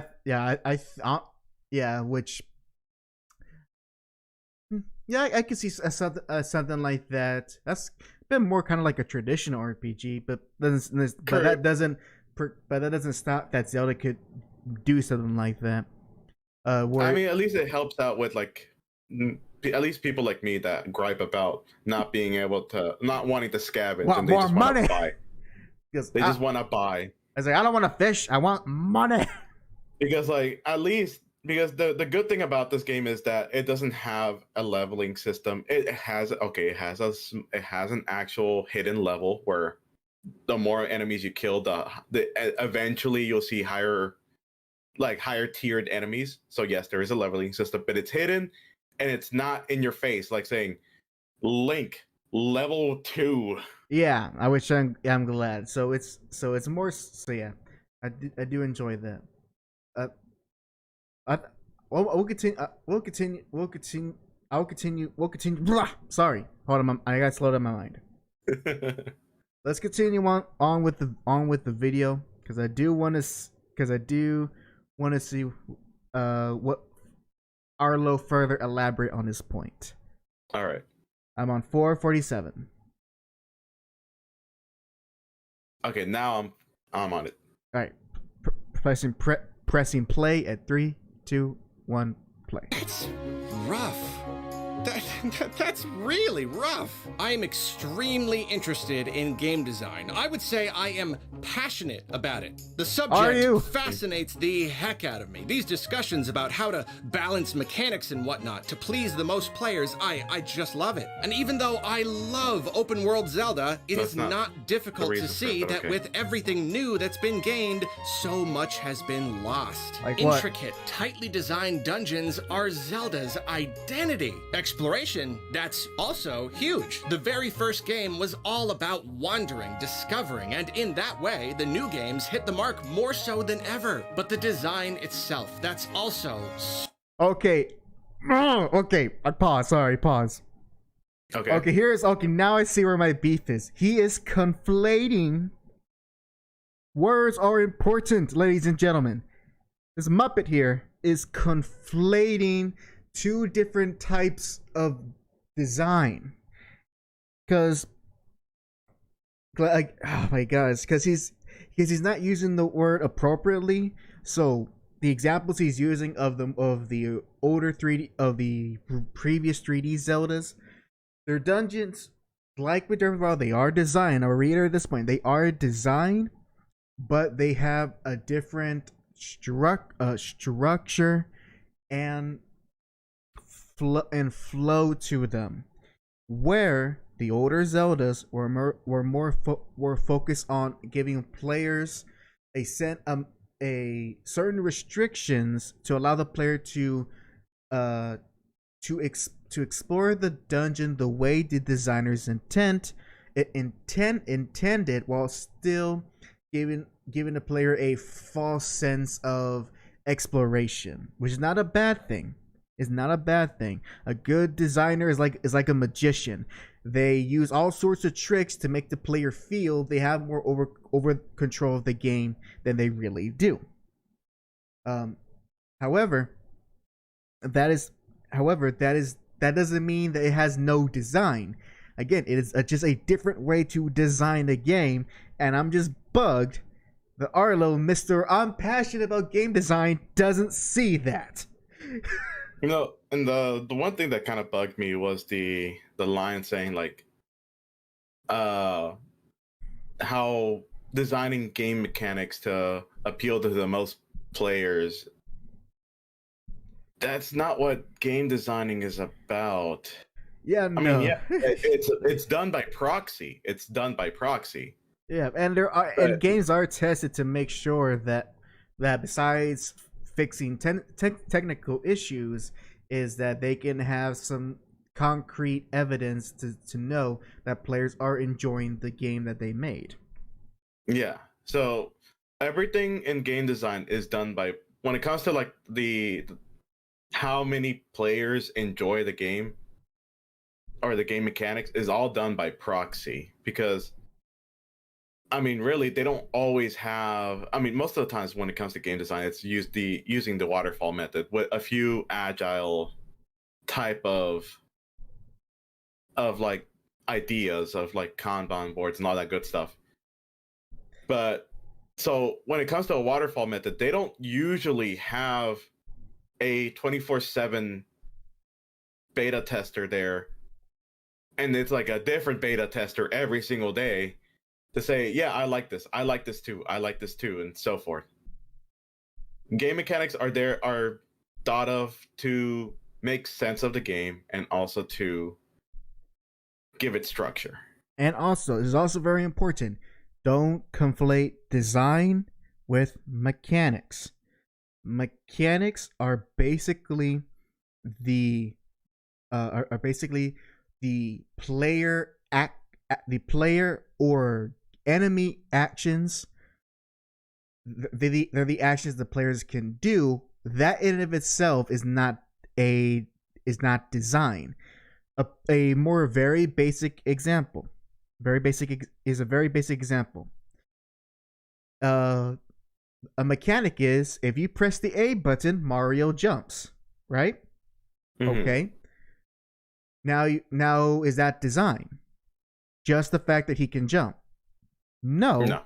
Because then you should design a level where you test the player's ability to use that mechanic. Mm-hmm. Yep. And so what Arlo also needs, and what a lot of people need to understand, is that don't conflate mechanics with design. A mechanic is essentially an action that the developers make for the player that they can or even cannot do in order to make it either more fun, interesting, or a challenging experience for the player. I'm going to put that out there so that we don't confuse them on certain terms. Let's go ahead and continue on. Let me know when you're ready, Jack. I'm on 5 minutes, 31 seconds. Oh, 31. Okay, I'm ready. All right, press and play in 3, 2, 1, play. So important. I might just go as far as to say that those are the two major supporting pillars the series has been built on: exploration and intricate, purposeful design. That feeling of walking into a dungeon, one giant puzzle box, then slowly working through it, coming to grips with its themes, uncovering its secrets, discovering all its little tricks, then finally beating that boss at the end. That's That's Zelda magic. Which right Breath of the there. Wild has, by the way. It's a lightning bolt of dopamine. It's something that very few games achieve, even in an industry where games all copy each other, and indies in particular are excelling at giving their own takes on classic formulas. Very few people are making dungeons quite like Zelda used to do it, because designing a dungeon like that is hard. It's extremely complicated, but it's always worth it in the end. It's what makes all these decades of Zelda games so special. The question Aonuma posed in this interview was probably meant to be rhetorical, but I'll answer it anyway. Why do we want to go back to a type of game where we're more limited or more restricted in the types of things we can do or ways we can play? Because freedom is not always the objectively best choice. It makes for an experience that's different, but not always better. Facing a problem with multiple solutions and solving it with my own unique solution can feel very good. The shrines in Tears of the Kingdom are a lot of fun. But you know what feels less good? Facing a problem that looks like it's probably got loads of solutions, thinking I can probably see what I'm supposed to do, but then instantly cheesing the problem with an overly simple solution that cuts right to the chase. It's like facing an obstacle course and just walking around it directly to the end and still getting a prize. Pause. Seven. Yeah. Okay. So here's what I say. I do agree on his viewpoints in regards to that. Just because something is different doesn't necessarily mean it's better. I do agree on that. And however, I would say that maybe it's different from when you're experiencing Tears of the from maybe it's something different from when you play Tears of the Kingdom, but it sounds like he is more. It sounds like he is more annoyed whenever the game doesn't have a more intricate puzzle for him to solve that can be solved rather easily. And because of that's how it makes for a less enjoyable experience. I think is how I initially felt, because I mean I still somewhat feel like that in different ways, but now I kind of just learned to see how else I can make things easier for me. But basically, initially how I felt was kind of like this when it came to the shrines, where like, oh, you can just like do this very easily and it will just solve the puzzle. That's kind of dumb. But at the same time, I mean, when I saw it, like looking back at it, when I saw that, I saw it through how someone else solved it. I didn't see it through how I solved it. If I found a simple way, like a very cheesy way to do things, and I'm gonna say cheesy because, I mean, it's a fun word to say, and also it's like that's how I feel like it's a proper way of saying it.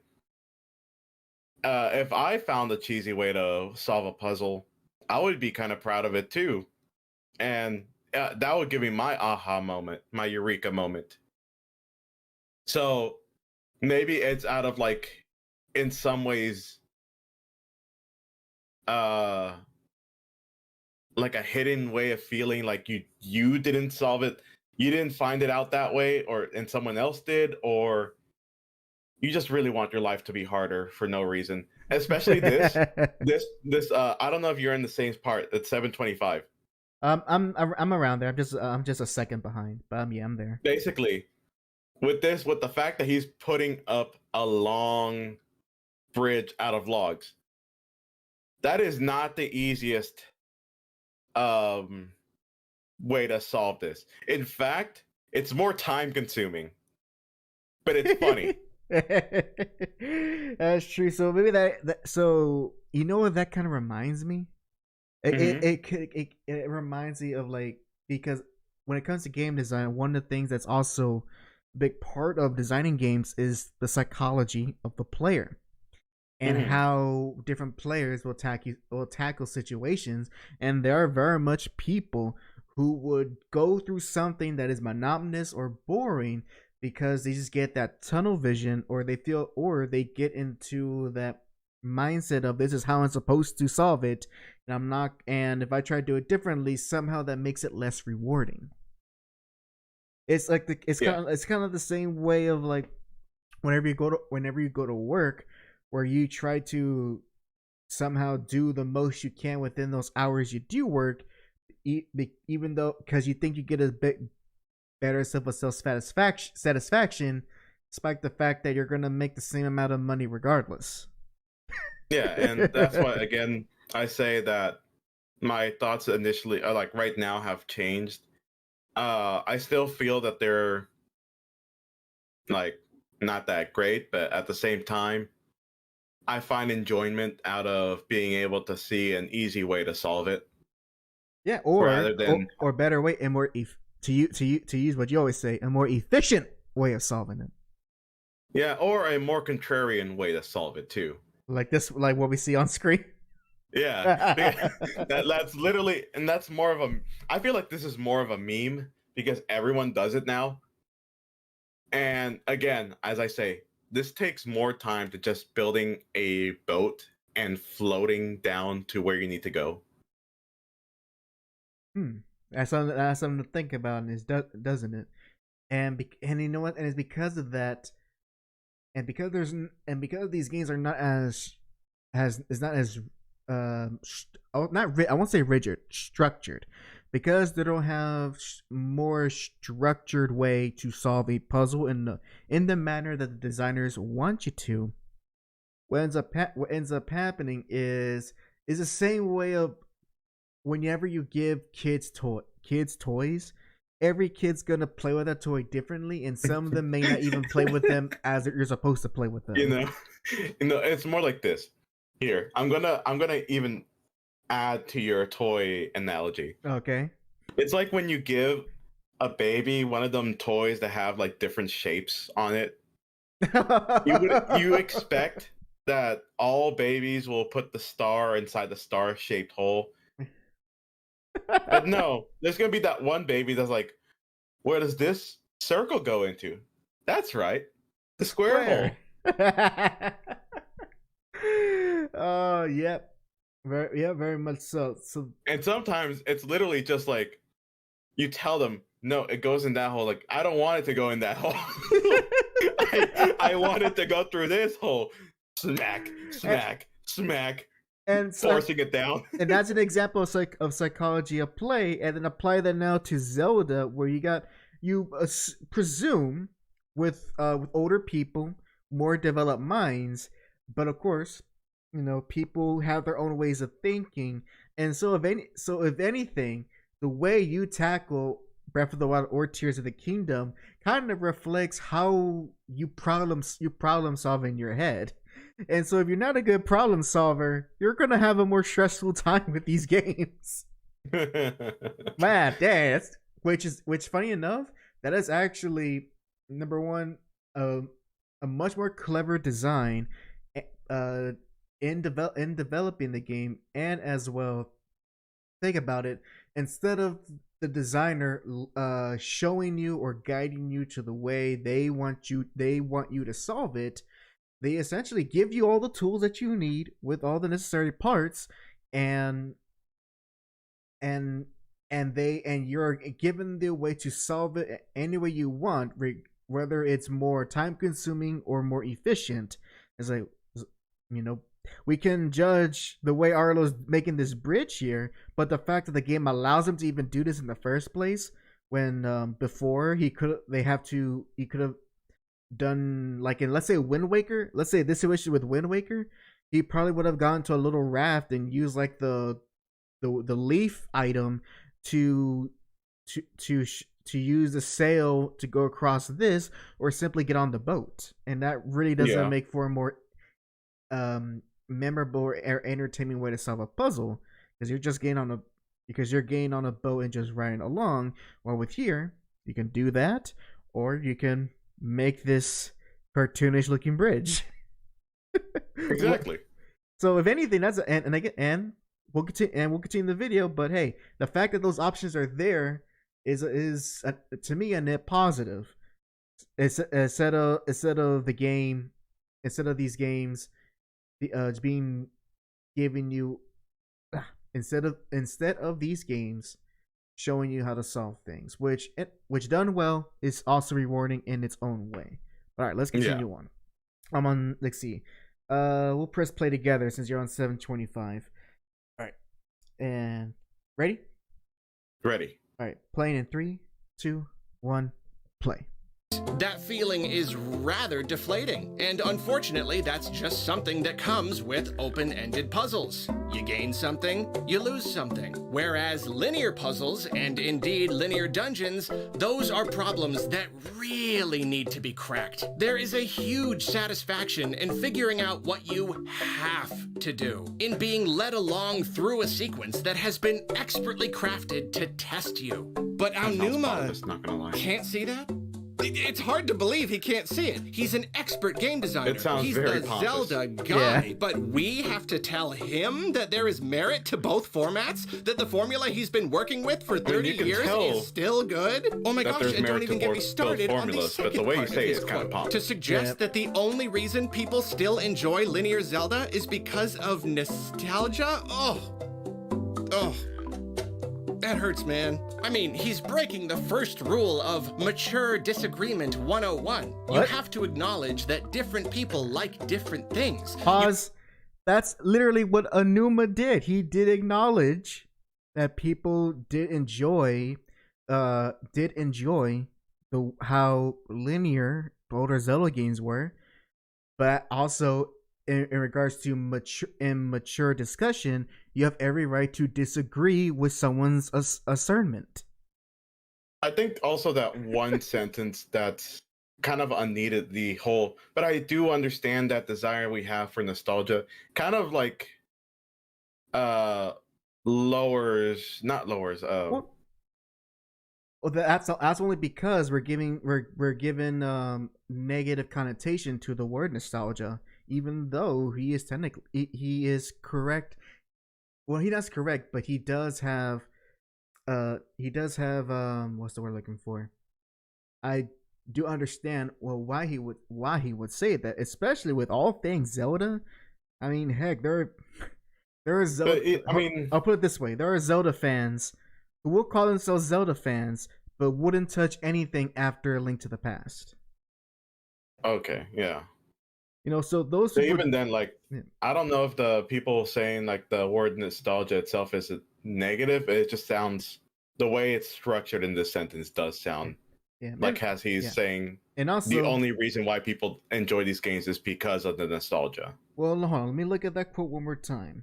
Let me see. Because I don't want to misquote the man. And plus, it is a translation, so there could be some things that are lost. Let's see. Find the quote real quick. Okay, so the exact exact quote is, "But I do understand that desire that we have for nostalgia, and so I can also understand it from that aspect." End quote. Yeah, and like the whole thing, it says it's interesting when I hear people prefer the old entries, because I am wondering, why do you want to go back to that type of game where you're more limited or more restricted in the type of things or ways you can play? But I do understand that desire that we have for nostalgia, and so I can understand it from that aspect. Yeah, if anything, he's being very I won't say neutral about it, but he's giving credence to why people have enjoyment for how the games were used to be designed.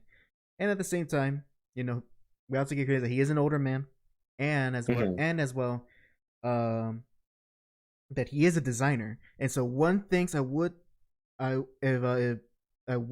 put against him, I won't say against, it's too strong of a word, but one thing like his bias is showing is that he's looking through things as an eyes of a designer, and of course, sometimes the creator sometimes gets lost in the creativity, sometimes to the detriment to the people they are creating for, or the audience. Exactly.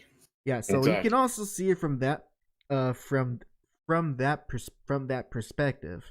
So, and I think like music and movies are the biggest examples of this type of thinking. But like, I don't see Aonuma being disrespectful or looking down on those older games. Because number one, he's then looking down on his own work. Yeah, and again, that's why I said like looking down wasn't the right way to say it, but like it was almost like I think it's one of those where he's just slightly puzzled, but he can also he has enough clarity to understand. And again, we're not going to kid ourselves. Nostalgia does play a good part of why Zelda has a big fan base. Mm-hmm. And same thing with I think same thing for most Nintendo games. Well, even then, right now, Pokemon people just are in denial. Oh well, Pokemon's they're a special case. Pokemon's special. They've been in denial, and Scarlet and Violet, it was okay. It was good. It was good, but it's still good. It's still good, baby. It's still good. The problem is the fact I still have a problem with most of these companies going on the open world trend, because not every game has to be open world. Oh yeah. I'm trying to think. And it kind of showed with Pokemon. Maybe it has to do mostly with the it's not refactoring. It's optimizing in general for the console that they're playing on, because oof. Yeah, you can sometimes feel it. And then you know what? I blame The Witcher 3 then, because they're the ones that started this trend. And then from there, poor Pokemon. I sometimes, how come I can't just barge into someone's house anymore in any of these open world games anymore? Why can't I just go in as Link, go into someone's house, break their pots, take their money, and leave like how I can before? Wait, what? You can't go into houses in Tears. Yeah, you can do most of the times. You can. Or actually, there are some houses you can't, but not all the houses. Yeah, I was about to say, like in Breath, in Breath you can do that. Granted, I think most of the buildings don't have doors, so you could just enter in. But that, I think, not all the houses, but like yeah, but even older Zelda games, you couldn't go in all the houses in those too. That's true. I keep thinking of like that one guard that's guarding a bunch of pots, and I just break them for money. Yeah, but that's purposely designed for you to do that. No, yeah, that's just me fucking over that guard. But other than that, bad example. Mostly, I'm talking about Pokemon where I would go into someone's house, look in their trash, pick up an item from the trash can because I'm nasty that way. Go into another house, accidentally fight the Pokemon, one of the champions of the regions. You know who you are, Cynthia. You know what you've done.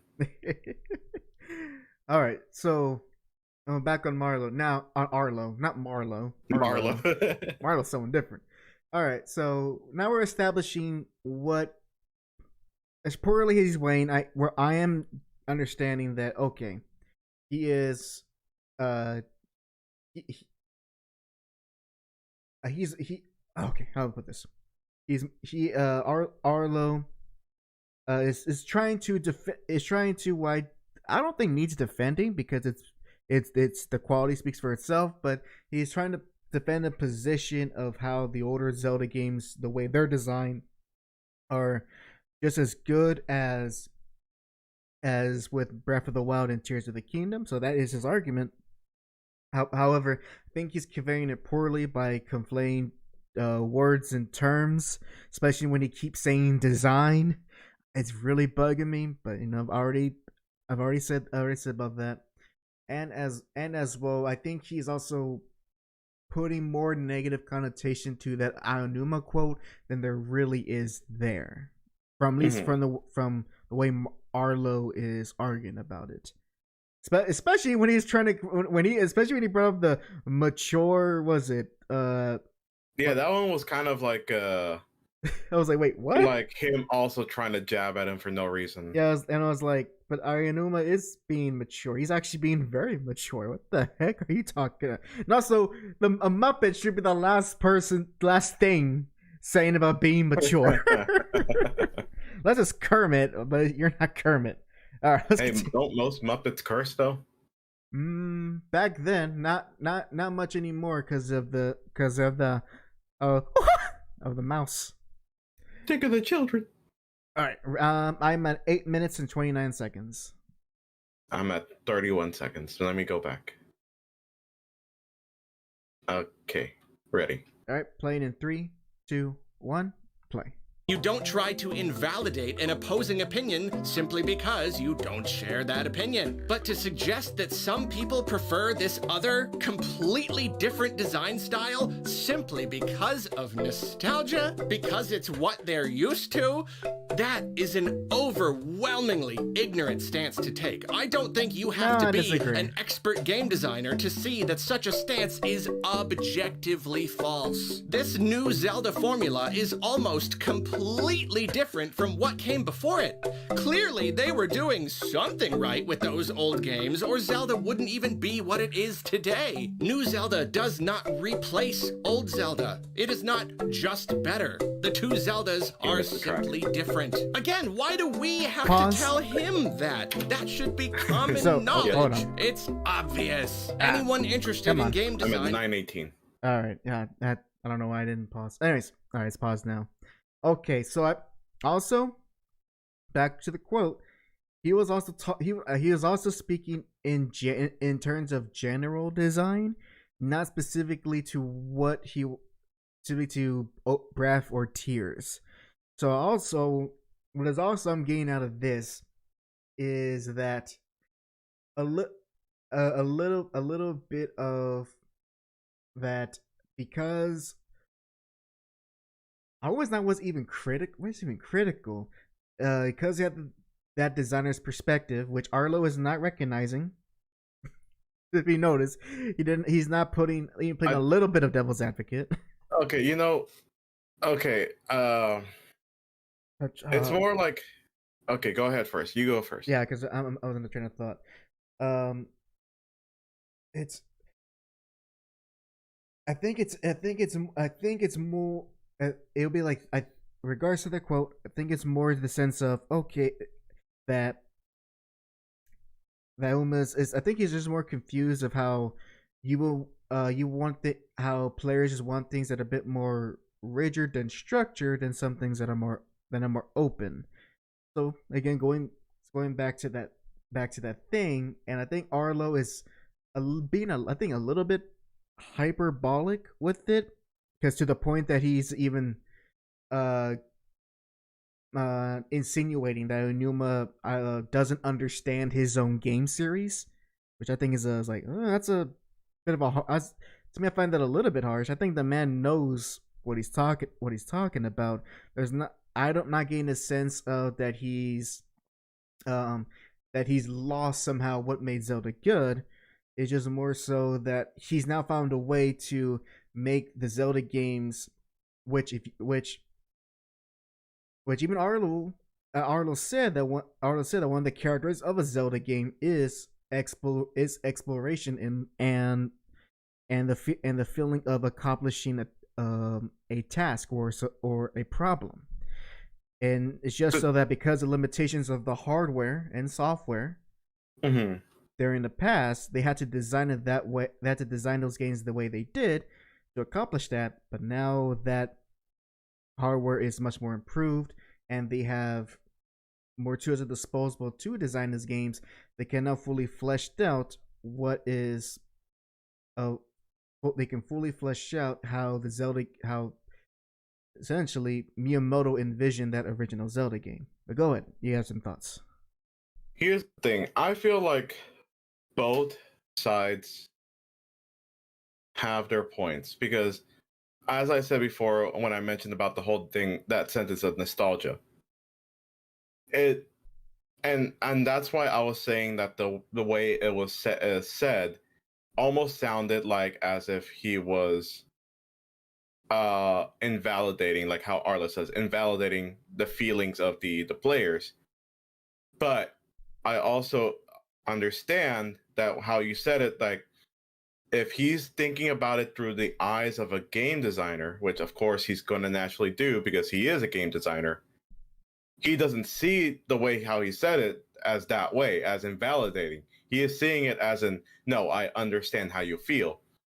Yeah. It's mostly both sides not understanding what the other side meant, and they're misconstruing what was actually meant by certain words. Yep. And also, if you ever notice, Arlo is attributing a negative connotation with the word uses nostalgia, and nostalgia is not inherently negative. In fact, with the way nostalgia is properly defined, it's actually a positive. So when you reread that quote, is more so like, yeah, you know, I can understand where he's saying I can understand the good memories and feelings that players had when they play those older Zelda games within that style.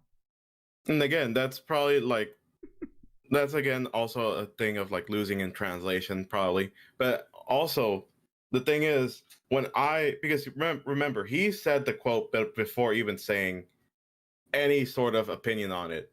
And when he first read that, and when I read that, I also felt like it sounded like he was invalidating a certain group of people. But that's the thing. That's the thing. It's just like it's that gut reaction. It's the problem between how someone thinks about it through the eyes of a game dev, how the general populace could probably see it. Yep. And maybe there was a better word he could have used than nostalgia, because at least on the internet, nostalgia is contributed more negatively than how the word is actually used. But they probably went with that word because that was the best press translation they had. Even then, the thing is, like, I don't think most people would say nostalgia is bad. Maybe if people on the internet think it's bad, that because they see it as a bad connotation on the internet, personally, I think you might need to get off Twitter for a bit. I'm not saying you, but like I'm saying people. I'm saying other people. But like, because yes, as you're saying, it is correct. Nostalgia is generally said as a positive term. And but like as I was saying, it just sounds. But the reactions, particularly with Arlo, let's be specific with Arlo's reaction. He took it in a negative light. Yeah, well, Arlo took it more extremely negative than just. Yeah, and he took it. He took it as more like, as like he not portraying, but more like, but you made these games. How can you say that about your own creations? Yeah. Basically, it was like for Arlo, it was a blasphemy. For me, it's like I don't think that's how you should have said it, but okay. And I'm like, oh yeah, I can understand. Yeah. Yeah. Yeah, like I said, Nintendo, people forget Nintendo's as much as they rely on all of their existing properties and so forth, they're at least more forward thinking in terms of making games. Let me be clear, in developing games and designing games, they are much more always looking forward to what can they do to change it up, to do something new and so forth. Do they always succeed? No. But I can see, but that's a better quality to have about your company than making literally the same games every year. Yeah. All right, let's continue on. I am on 9 minutes and 23 seconds. Let me get there.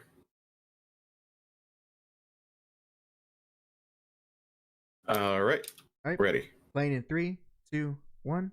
Play. Can tell you that open world Zelda comes with trade-offs. Any fan can tell you that something has that's obvious. Any change in genre people are talking about Tears of the Kingdom, and you will find so many people who miss old Zelda, even at least just like to a degree. I'm just pausing because of the clip he's using.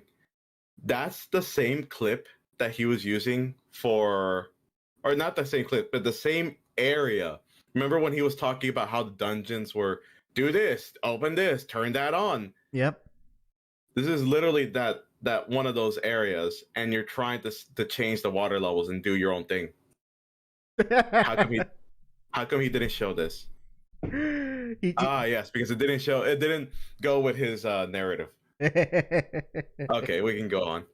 And also, I like how it took only, let's see, Tears of the Kingdom came out this year. Breath of the Wild came out 2017, so 18, 19, 20, 21. Oh, last year. Remember, oh, that's right. That's right. Look at me stuck in the past. So it came out 2023. Tears of the Kingdom. Breath of the Wild came out 2017. 18, 19, 20, 21, 22. So 6 years apart, which is honestly like the average length of when Zelda games come out. So I like how within that 6 years, people are already missing. I mean, I miss how Zelda games used to be after 2 games did something different. Oh my god, that's just funny. All right, I'm at 942. All right, 1 sec. I didn't even think about doing that. Wow. Okay, go ahead. All right, pressing play in 3, 2, 1, play. Even fans of Tears of the Kingdom admit they could have done a better job with the dungeons. My God, this is not just a matter of the vocal minority clinging to nostalgia.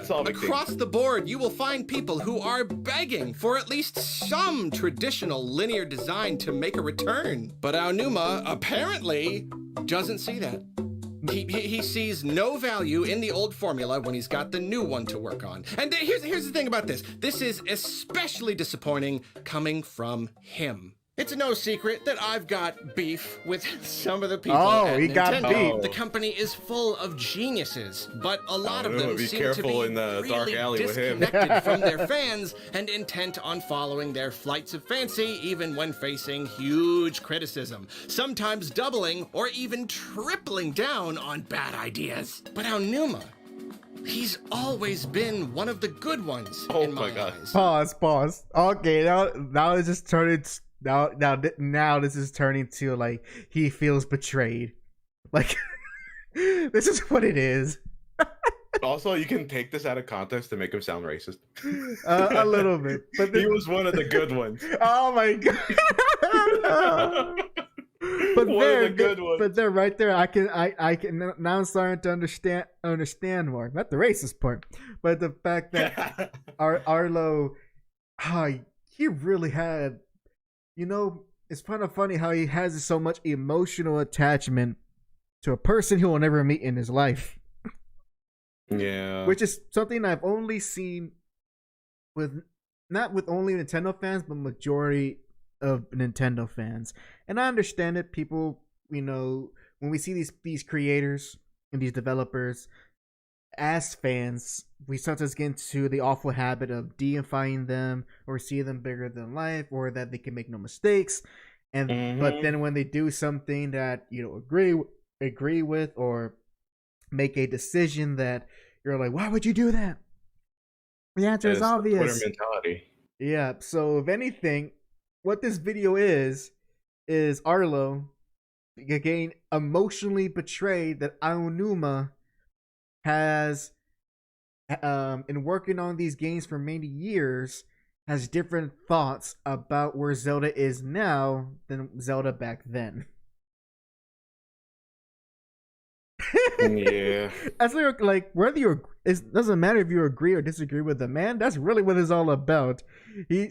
Arlo is just upset that Aonuma is just thinks differently about the series he has helped sustain and create ideas for the past 30 years. And hey, look, it's actually a good sign that people who create aren't thinking the same way like they did 20 or 30 years ago.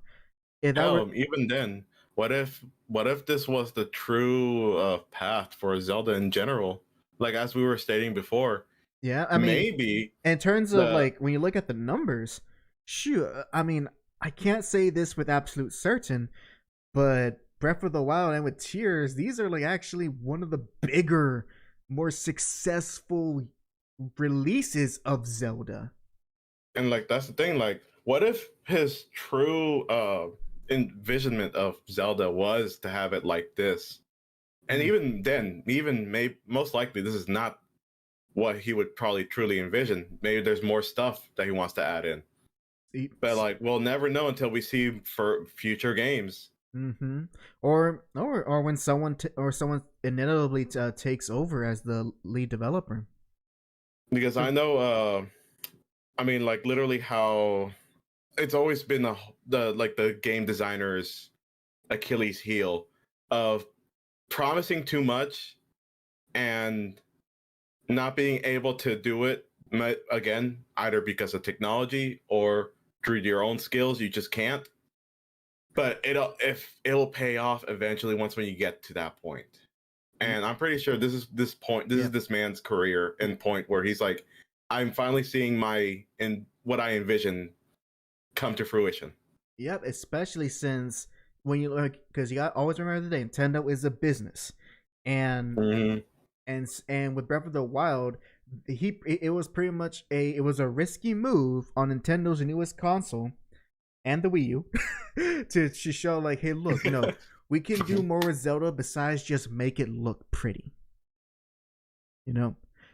and because who knows, maybe at one point there was probably the plan was to make another Twilight Princess or Skyward Sword type of game just in HD, but Aonuma's like, no, we gotta do something different because those games, while successful, he was starting to feel how limiting they could be.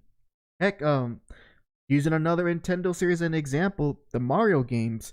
If you want to talk about games that actually feel and look the same, think of the new Super Mario Brothers games, and how there's really no true difference between every version, every new iteration of that series. But then here comes Super Mario Wonder, that while still a 2D platformer like a Mario game, still manages to have its own look, have new mechanics to work with, and have a breath of fresh air for people to enjoy another Mario game, but this time with a lot more quality of life and more unique designs and mechanics that's not seen in previous Mario games. Because like I said, Nintendo could have easily done, like we see on screen, another type of Skyward Sword or another Twilight Princess, and it would have made money, but that wouldn't really be moving the series forward in a direct that wouldn't really be innovating, wouldn't it?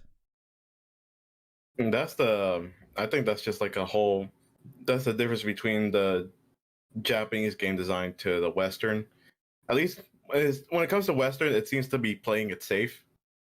In recent years, yeah. You know what? Yeah, rephrasing it. In recent years, it's been playing it safe with releasing a lot of things like Skyrim 2.0. Yeah. And when I say Skyrim 2.0, I mean like literally just a remake of Skyrim. I'm looking at Bethesda. Or with Starfield, of how that is basically just Skyrim in space, but somehow worse. Yeah. But even some recent Japanese devs are falling into it. I mean, let's not kid ourselves. Capcom, they did a good job, but they didn't have to remake RE4. Yeah.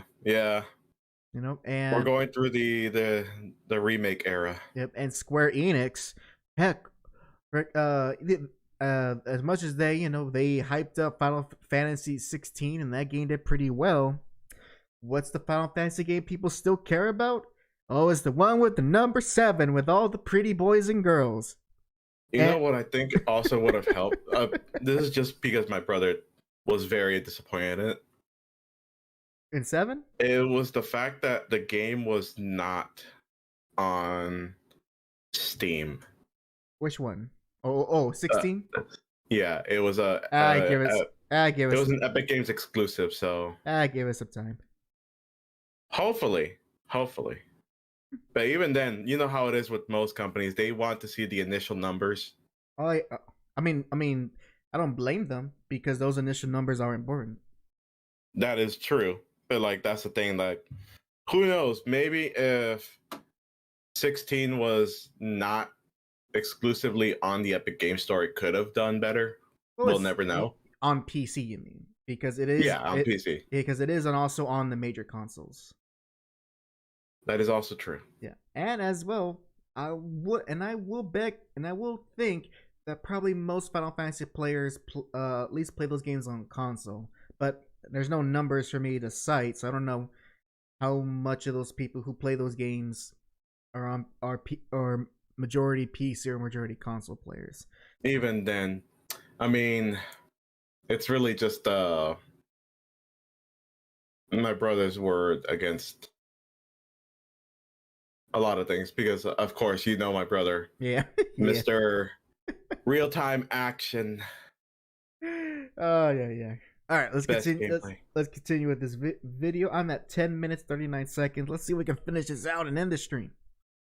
All right, I'm ready. All right, playing in 3, 2, 1, play. There's a lot to like about Skyward Sword, especially now that the Switch version has smoothed over so many problems, but when it first came out, it felt like the series had really lost its way. It was too linear. Exploration was practically non-existent. It held your hand every single step of the way like you were a baby. Honestly, the game scared me. I worried about the future of Zelda. But instead of doubling down and telling us we were wrong, we were too close-minded, like many Nintendo creatives have done, Aonuma took the game as a lesson of what not to do and rethought everything about Zelda. The result was Breath of the Wild, a fresh new start for the series, the polar opposite of Skyward Sword. Aonuma did not dig... Again, I don't know. I don't think so. Again, I will reiterate that Breath of the Wild carries over a certain amount of mechanics from Skyward Sword. Just saying. Yeah. You know, it's the same way as Masahiro Sakurai always puts it. Another ex-Nintendo developer, creator of Kirby and Smash Brothers, or essentially his philosophy is: if you got a good mechanic, don't waste it on one game. Find a creative way for you to reuse it in the games that you make, if it's that fun of a mechanic. Anyways,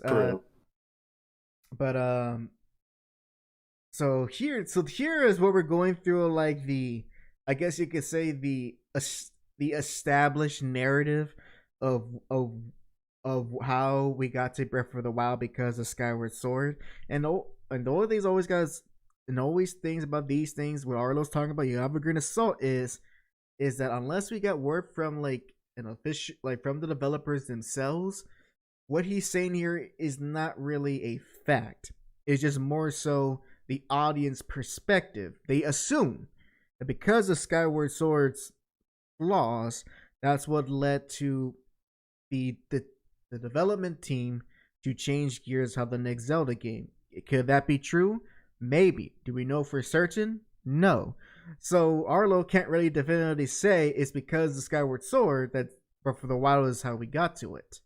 Mm-hmm. You know, it's making a lot of it's making assumptions. So that's something that, you know, just keep that in mind. Arlo is assuming a lot of things, and unless he was right there in those Nintendo board meetings, we'll never unless there's a direct interview we can cite, we'll never know truly what was the main factor of changing the design of the Zelda games from Skyward Sword to Breath of the Wild. Mm-hmm. All right, I'm at 11 minutes 27 seconds. Generally around the same area. Let's go ahead. All right, playing in 3, 2, 1. Play. Dig in his heels. He listened and he adapted. He used his exceptional design sense to reinvent the series. And I've really respected him for that. And of course, for all the years before Skyward Sword. He doesn't respect Zelda him anymore. is amazing. Zelda's great. Plenty of the games have had their problems, lots of them thanks to development challenges and hard deadlines and whatnot. But most of them I love to pieces. It cannot possibly be overstated how much of an impact Ocarina of Time and Twilight Princess had on me. So to hear Aonuma himself belittle the classic formula and its fans, it hurts. It hurts. I feel like some of the trust he's built up with me has been broken. I'm not going to automatically write him off completely, lump him in with the other Nintendo directors and producers I have problems with. But honestly, I might not be able to look at him the same again. His stance is simply too ignorant. And after hearing that he thinks he's solved the dungeon issue with Tears of the Kingdom, it's not that I'm scared for the future of Zelda. Whatever they make next, I'm sure it'll be really cool. You know, maybe even mind-blowing. I don't know. I'm sure I'll love it. But now I have less hope than ever that they'll eventually strike that perfect balance and bring together both sides of the fan base. Because apparently, that's not even a concern for them. It's not even something they want to do. Either that or they think they already did it, which is equally disturbing. And here's the real kicker. Nintendo used to give us a great mix of 3D Zelda and 2D Zelda. I've talked about this in plenty of videos before, but 3D Zelda focuses more on the feel, the sense of adventure, the scope, the action. 2D Zelda, with its fixed perspective and grid-based format, is best suited for that kind of classic, tight Zelda design. 2D Zelda is linear. Pause. Oh my god, this guy. Arlo. He is assuming so much. He's assuming so much about Nintendo's motives for how they make their games. And all I can think is, dude, number one, you say that I was like, oh, they had both out of the games. Yeah, only because their handheld system can only work within 2 dimensions. In fact, the Zelda game he's showing right now, which is Minish Cap, isn't even developed by Nintendo. It's developed by Capcom. Oof. Yep, and guess what? They're literally following a formula that worked for the older Zelda games and just making it for the Game Boy Advance. And Minish Cap is a fun game. But I do like how, in a way, when you look at Arlo's words, he's not stating it, but he is making it seem by the choice of his words, he is making it seem how the 2D Zeldas don't have that feel of adventure and have less scope because they're smaller games on a tinier screen. Which that only really applies to the handheld games. And then that argument falls apart eventually when you get to the 3DS era, when they can finally do 3D Zelda games on a handheld. And heck, Breath and Tears of the Kingdom, those are technically handheld games. Yeah, that is true. I mean, almost anything on the Switch is just handheld as well. Yep. And so it's kind of funny. He's not realizing that he is making these more traditional Zelda games seem less because of their presentation and because of the hardware that they were released in. I just kind of find funny that he would say that, and he very much is way too emotionally attached again to someone he'll probably never meet. Yeah. And also I love how that, despite the fact that, in his words, how he feels that Aonuma is being disrespectful, and how can he say this? He'll still buy the next Zelda game. Oh, for sure. Oh my god. Like a Pokemon fan. I can't believe the lead designer said this, and it is disrespectful. I'm still gonna give his company my money. Like, he's like going on a rant while also like checking it out with the cashier. I'm buying this because I need to review it on my YouTube channel. He's like, I can't believe he's like, while he's slowly pulling out the wallet and the credit card, I can't believe he's doing this. This is so disrespectful.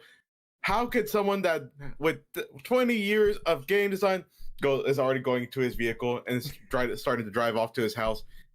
Man, it just irks me that he does this. Goes to his desk, already puts the game in, plays it. Like, I would find his art more sincere if either A, he's less bummed that I want to attribute that he's trying to play a character, but the thing is, Arlo doesn't have some like over the top personality, and he just used the Muppet as a way to have a visual representation of himself.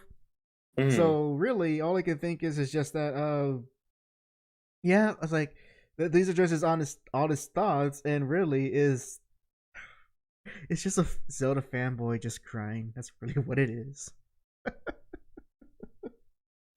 I have some hope that it's just a character that he's developed, maybe like an exaggeration of himself. It probably is, and and he's also trying to get that emotional appeal. But it's just that he's trying to make an emotional appeal for something that's very inconsequential. Especially for an off. I don't know if it was off the cuff interview, but it was essentially, but definitely for an interview at a public interview at a public event. So yeah, even then, if that's the case, it's most likely like it's one of those like someone yelling over, "Hey, what do you think of this?" and then person responding very quickly because there's also 20 people going, "Hey, what do you think of this?" Yep, and it's also going through a translator. Yeah. So listen, there's potentially some things that could be lost in translation there. All right, 13 minutes 22 seconds. We're almost near the end, Jack. We're almost near the end. Ready. Right. I am ready. 3, 2, 1, play. Here's Zelda at its best, its most expertly crafted. It would be so much easier to accept this new direction for 3D Zelda if Nintendo was still giving us 2D Zeldas. But for some reason, I simply Pause cannot. again. He says that even though he shows the most recent 2D Zelda game. He's complaining about something that they literally did when they remade Link's Awakening again. Never mind. All right, let's just keep going. All right, 1335. All right, there we go. All right, I'm ready. 3, 2, 1, play. Not imagine, they're just not. It has been a decade since the last original one. A significant amount of my life has gone by since they have given us one, and I no clue. No clue. I got nothing. I don't get it. It's not like they don't sell. The Link's Awakening remake has sold over 6 million copies. Link Between Worlds sold over 4 million before that. Sure, it ain't 3D Zelda numbers, but considering the lower budgets inherent with the top-down format, that's probably still pretty darn good. For all we know. Pause again. He's also not acknowledging that Nintendo had 2 systems at that time. That's not the case anymore. They now have one. Hey, Arlo, congratulations. You now have one Nintendo system that can give you 2D Zelda and 3D Zelda. Hell yeah. So, like, what is he? Oh my god. Now he just wants to complain just to complain. All right, 14 minutes, 9 seconds. All right, ready? 3, 2, 1, play. Oh, they'll reveal a new 2D Zelda tomorrow, yada yada. But it kind of seems like since merging their home console and handheld divisions, Nintendo has, I don't know, lost interest in 2D Zelda? They could have had smaller teams working on them this whole time. Like even Link's Awakening remake! Took a humongous 5 years each, we could have had 2 by now. But no, Breath of the Wild and Tears of the Kingdom are the only new Zeldas we are allowed to have now, apparently. Even beyond the 3D games, Nintendo has got a chance to better satisfy both sides of their audience, and they just don't seem to wanna. Part of me wonders if literally all of this is pure sales numbers. Yes. Breath of the Wild and Tears of the Kingdom have It's sold a business, so Arlo. absurdly well that I guess it's no wonder Aonuma wants to continue with open world Zelda. I get that. It is a winning formula as far as broad appeal goes. But sales numbers aren't the only metric by which to judge your games. Again, you can have your cake and eat it too. Why not focus on making games that sell well and leave your longtime fans a lot of feeling 10 out of happy, 10s out which, there, as we and know, it will won an also award. lead to even more sales. I'm desperately hoping Aonuma isn't just pointing at those massive figures and being like, see? Proof's right there. This new thing is the right thing. The old thing was just less good. He's not. So yeah, I'm pretty bummed. He never said that. No, With just a few sentences, Aonuma managed to alter my view of him and the future of his series. But my god. You never know what'll happen. After Skyward Sword, he literally said that motion-controlled swordplay was the future of the series, and you can see how that turned out. That's the thing about genius auteur game designers. Not gonna lie, it was a lot of fun. I don't care how Press pause. When the swordplay works in Skyward Sword, it can be fun. But also, a lot of this is just him projecting his vision of Aonuma. Because Aonuma never said he was a genius outdoor game designer. That's Arlo. That's how he sees him. And you would think about the point about motion swordplay being the future. Number one, I wish you could show where he said that. And number two, assuming that that's a true quote, not anything that shows that sometimes he can be wrong. And as well, a lot of people thought that cars were going to be floating by like the 2000s. Yeah. And also, depending on when that quote was made, he probably said that in order to promote Skyward Sword. I'm just saying, he probably the context would have been that he said that to promote the game so that players would be interested or not shoot away by a Zelda game with a very different type of control scheme. But we don't know. He never shows the quote, so I don't know. Hell, I never played Skyward Sword, but I know that in Twilight Princess they had the motion control too. Mm-hmm. I loved swinging that thing around, and it was a lot of fun. I don't remember many, if any, points where I was having troubles with the actual movement. But again, that's just literally me being right in front of the Wii thing. I forgot what it's called. Sensor bar. The Twilight Princess, honestly, it wasn't that intricately constructed in terms of the motion controls. It was very simple. Like, he's just waggling. There was no strategy with everything with it for the most part. It was Skyward Sword where they actually took more focus on being more careful with the strikes. This Twilight Princess, Twilight Princess is just cheat the damn thing to hit it. Hey, sometimes that's all you need. Yes, you're not wrong. All right, I'm at 1557. Let's finish this up. 57. All right. 3, 2, 1, play. You never know where their flights of fancy will take them next. Well, thanks for watching. Let me know what you feel in the comments and all that stuff. Now, if you'll excuse me, I'm going to go finish Tears of the Kingdom. Probably. Good lord. Well, that was our Zelda's Future Deserves Better by Arlo. Overall,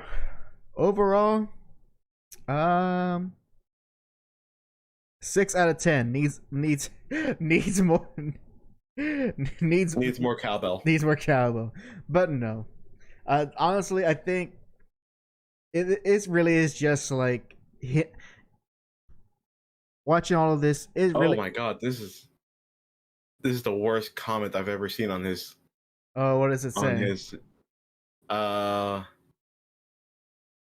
Zelda has always been very much like a Metroidvania. I miss using newly gained items, abilities to solve puzzles, the feeling of progression that comes with that. 600 likes. I understand what he's trying to say, but those are very different types of designs. Yes. Yeah, and it's anyways. Oh man, yeah, it really is just I won't say ramblings. He had a few good points here and there, but it's more so a very emotional gut response to just one could argue a very surprising quote from Aonuma, but not necessarily overall negative. And also, again, it's also in the context of where this is taking place, because in this IGN interview, this was during the Game Awards, and the reporter was interviewing at that time. Do you think Aonuma, do you think a responsible PR for Aonuma to not degrade, but to, I guess, to cast a type of shade to a project that he just finished and to a game that Nintendo is like publicly advertising in such a big event. Mm-hmm. Yeah, so he also didn't factor in that, and as well for the things that people can be critical of him, it's honestly not that negative. If anything, it's more like a respectable disagreement. Yeah. Which is just funny coming from Arlo talking about mature. And then he goes on to almost not a rant, but he goes to ramble how Nintendo should handle things, even though they technically have been doing that stuff. Let's see, there's another comment. And this is what I had as an initial thought, but I want to specify how it could be wrong. It says they should approach it like Elden Ring. Keep the open overworld, and let us have proper legacy dungeons. And I had not the same sentence of like keep it as Elden Ring's open world, but like I was thinking, what if a meet in the middle type of thing would be like overworld, and then like these big super important things for the plot, they have their own instance dungeon, and it's just that'll be jarring in the sense of like how it'll be conflicting ideas. Yep. Of literally how the open world is so what was that word you used again? It's not freedom, it was agency. You had so much agency. Yep. And I think that was lost in translation because even in the comments, there's one I see on Arlo's video that says, why would you want less freedom? Because limitations in games implemented properly create challenges. Not a very interesting comment, but the thing is, because of the way that was translated, how Aonuma was translated, and maybe he did use the word freedom. Who knows? I don't speak Japanese, but they are very much conflating a game that has open world to a game that has agency, and I think makes a lot more sense from a designer's perspective. That Aonuma is talking about the agency you have as a player compared to before, and you can objectively state that Link in Breath of the Wild, Tears of the Kingdom is able to do a lot more than he could do than in previous Zelda games. And so in his mind, because you're given all these different methods of control over your environment to make a more interesting game, that's where Aonuma's kind of puzzled, because it's like dude, you can do all this crazy stuff especially with the runes or whatever the abilities are in Tears of the Kingdom, and still have your core design elements of Zelda, just designed differently to fit with these new mechanics. Yeah. So wars are important, folks. Wars are important. That's the idea. That's the main idea from this episode. All right, let's go. There you have it. Yeah, there you go. It was fun. It was fun to do that. I'm glad. And I told you we were gonna use up most of the time. Actually, all the time. Yeah. I forgot how much these take. But let's go ahead, because I do gotta hit the hate. So let's gotta get through these ending announcements relatively quickly. Jack, go ahead. All right. So for me, tomorrow I'm gonna have my usual streaming. I don't know what time, just give or take around 2 p.m., 4 p.m., somewhere around that general area. Central Standard Time, by the way.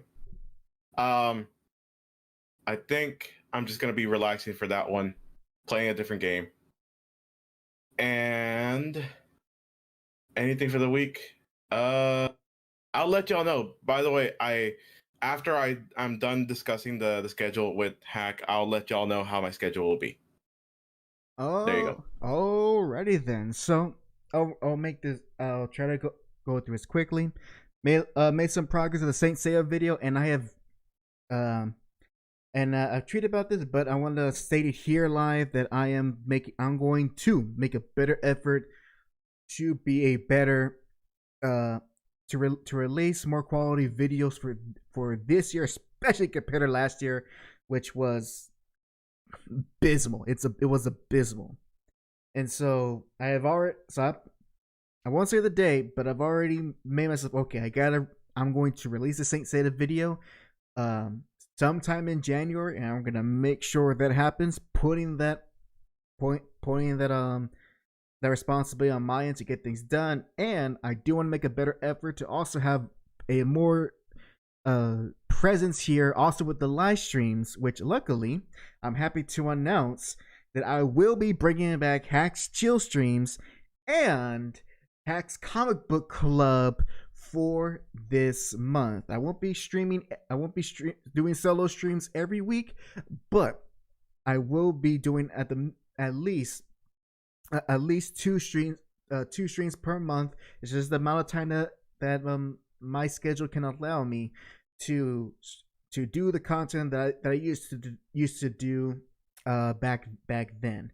And so I'm happy to announce that not only I'll be coming back with a chill stream, as I said, for this weekend, but also the HAC's Comic Book Club, the story of choice, will be the first 7 issues. Will make up the first volume of Ultimate Spider-Man.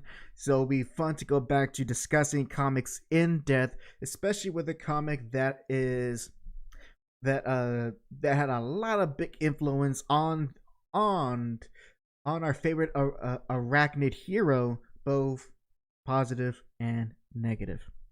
So that's all I had to announce. Please look forward to that. Okay, I hope to see you guys on the chill stream this weekend. And with all of that, now that I've taken control, now it's my turn to actually do the closing off. Thank you very much for watching episode 172 of the JAC Show. Make sure you, if you want to, make sure you can follow us on our tweets at official @JAC and @JustJackVT, as you can see on top of the screen. And make sure to check out Jax's Twitch channel over at twitch.tv, which is what? Just Jack VT. There you go. And with that, thank you everyone for watching. And this is HAC and JAC. Sign out. Goodbye, everyone. Good night, everyone.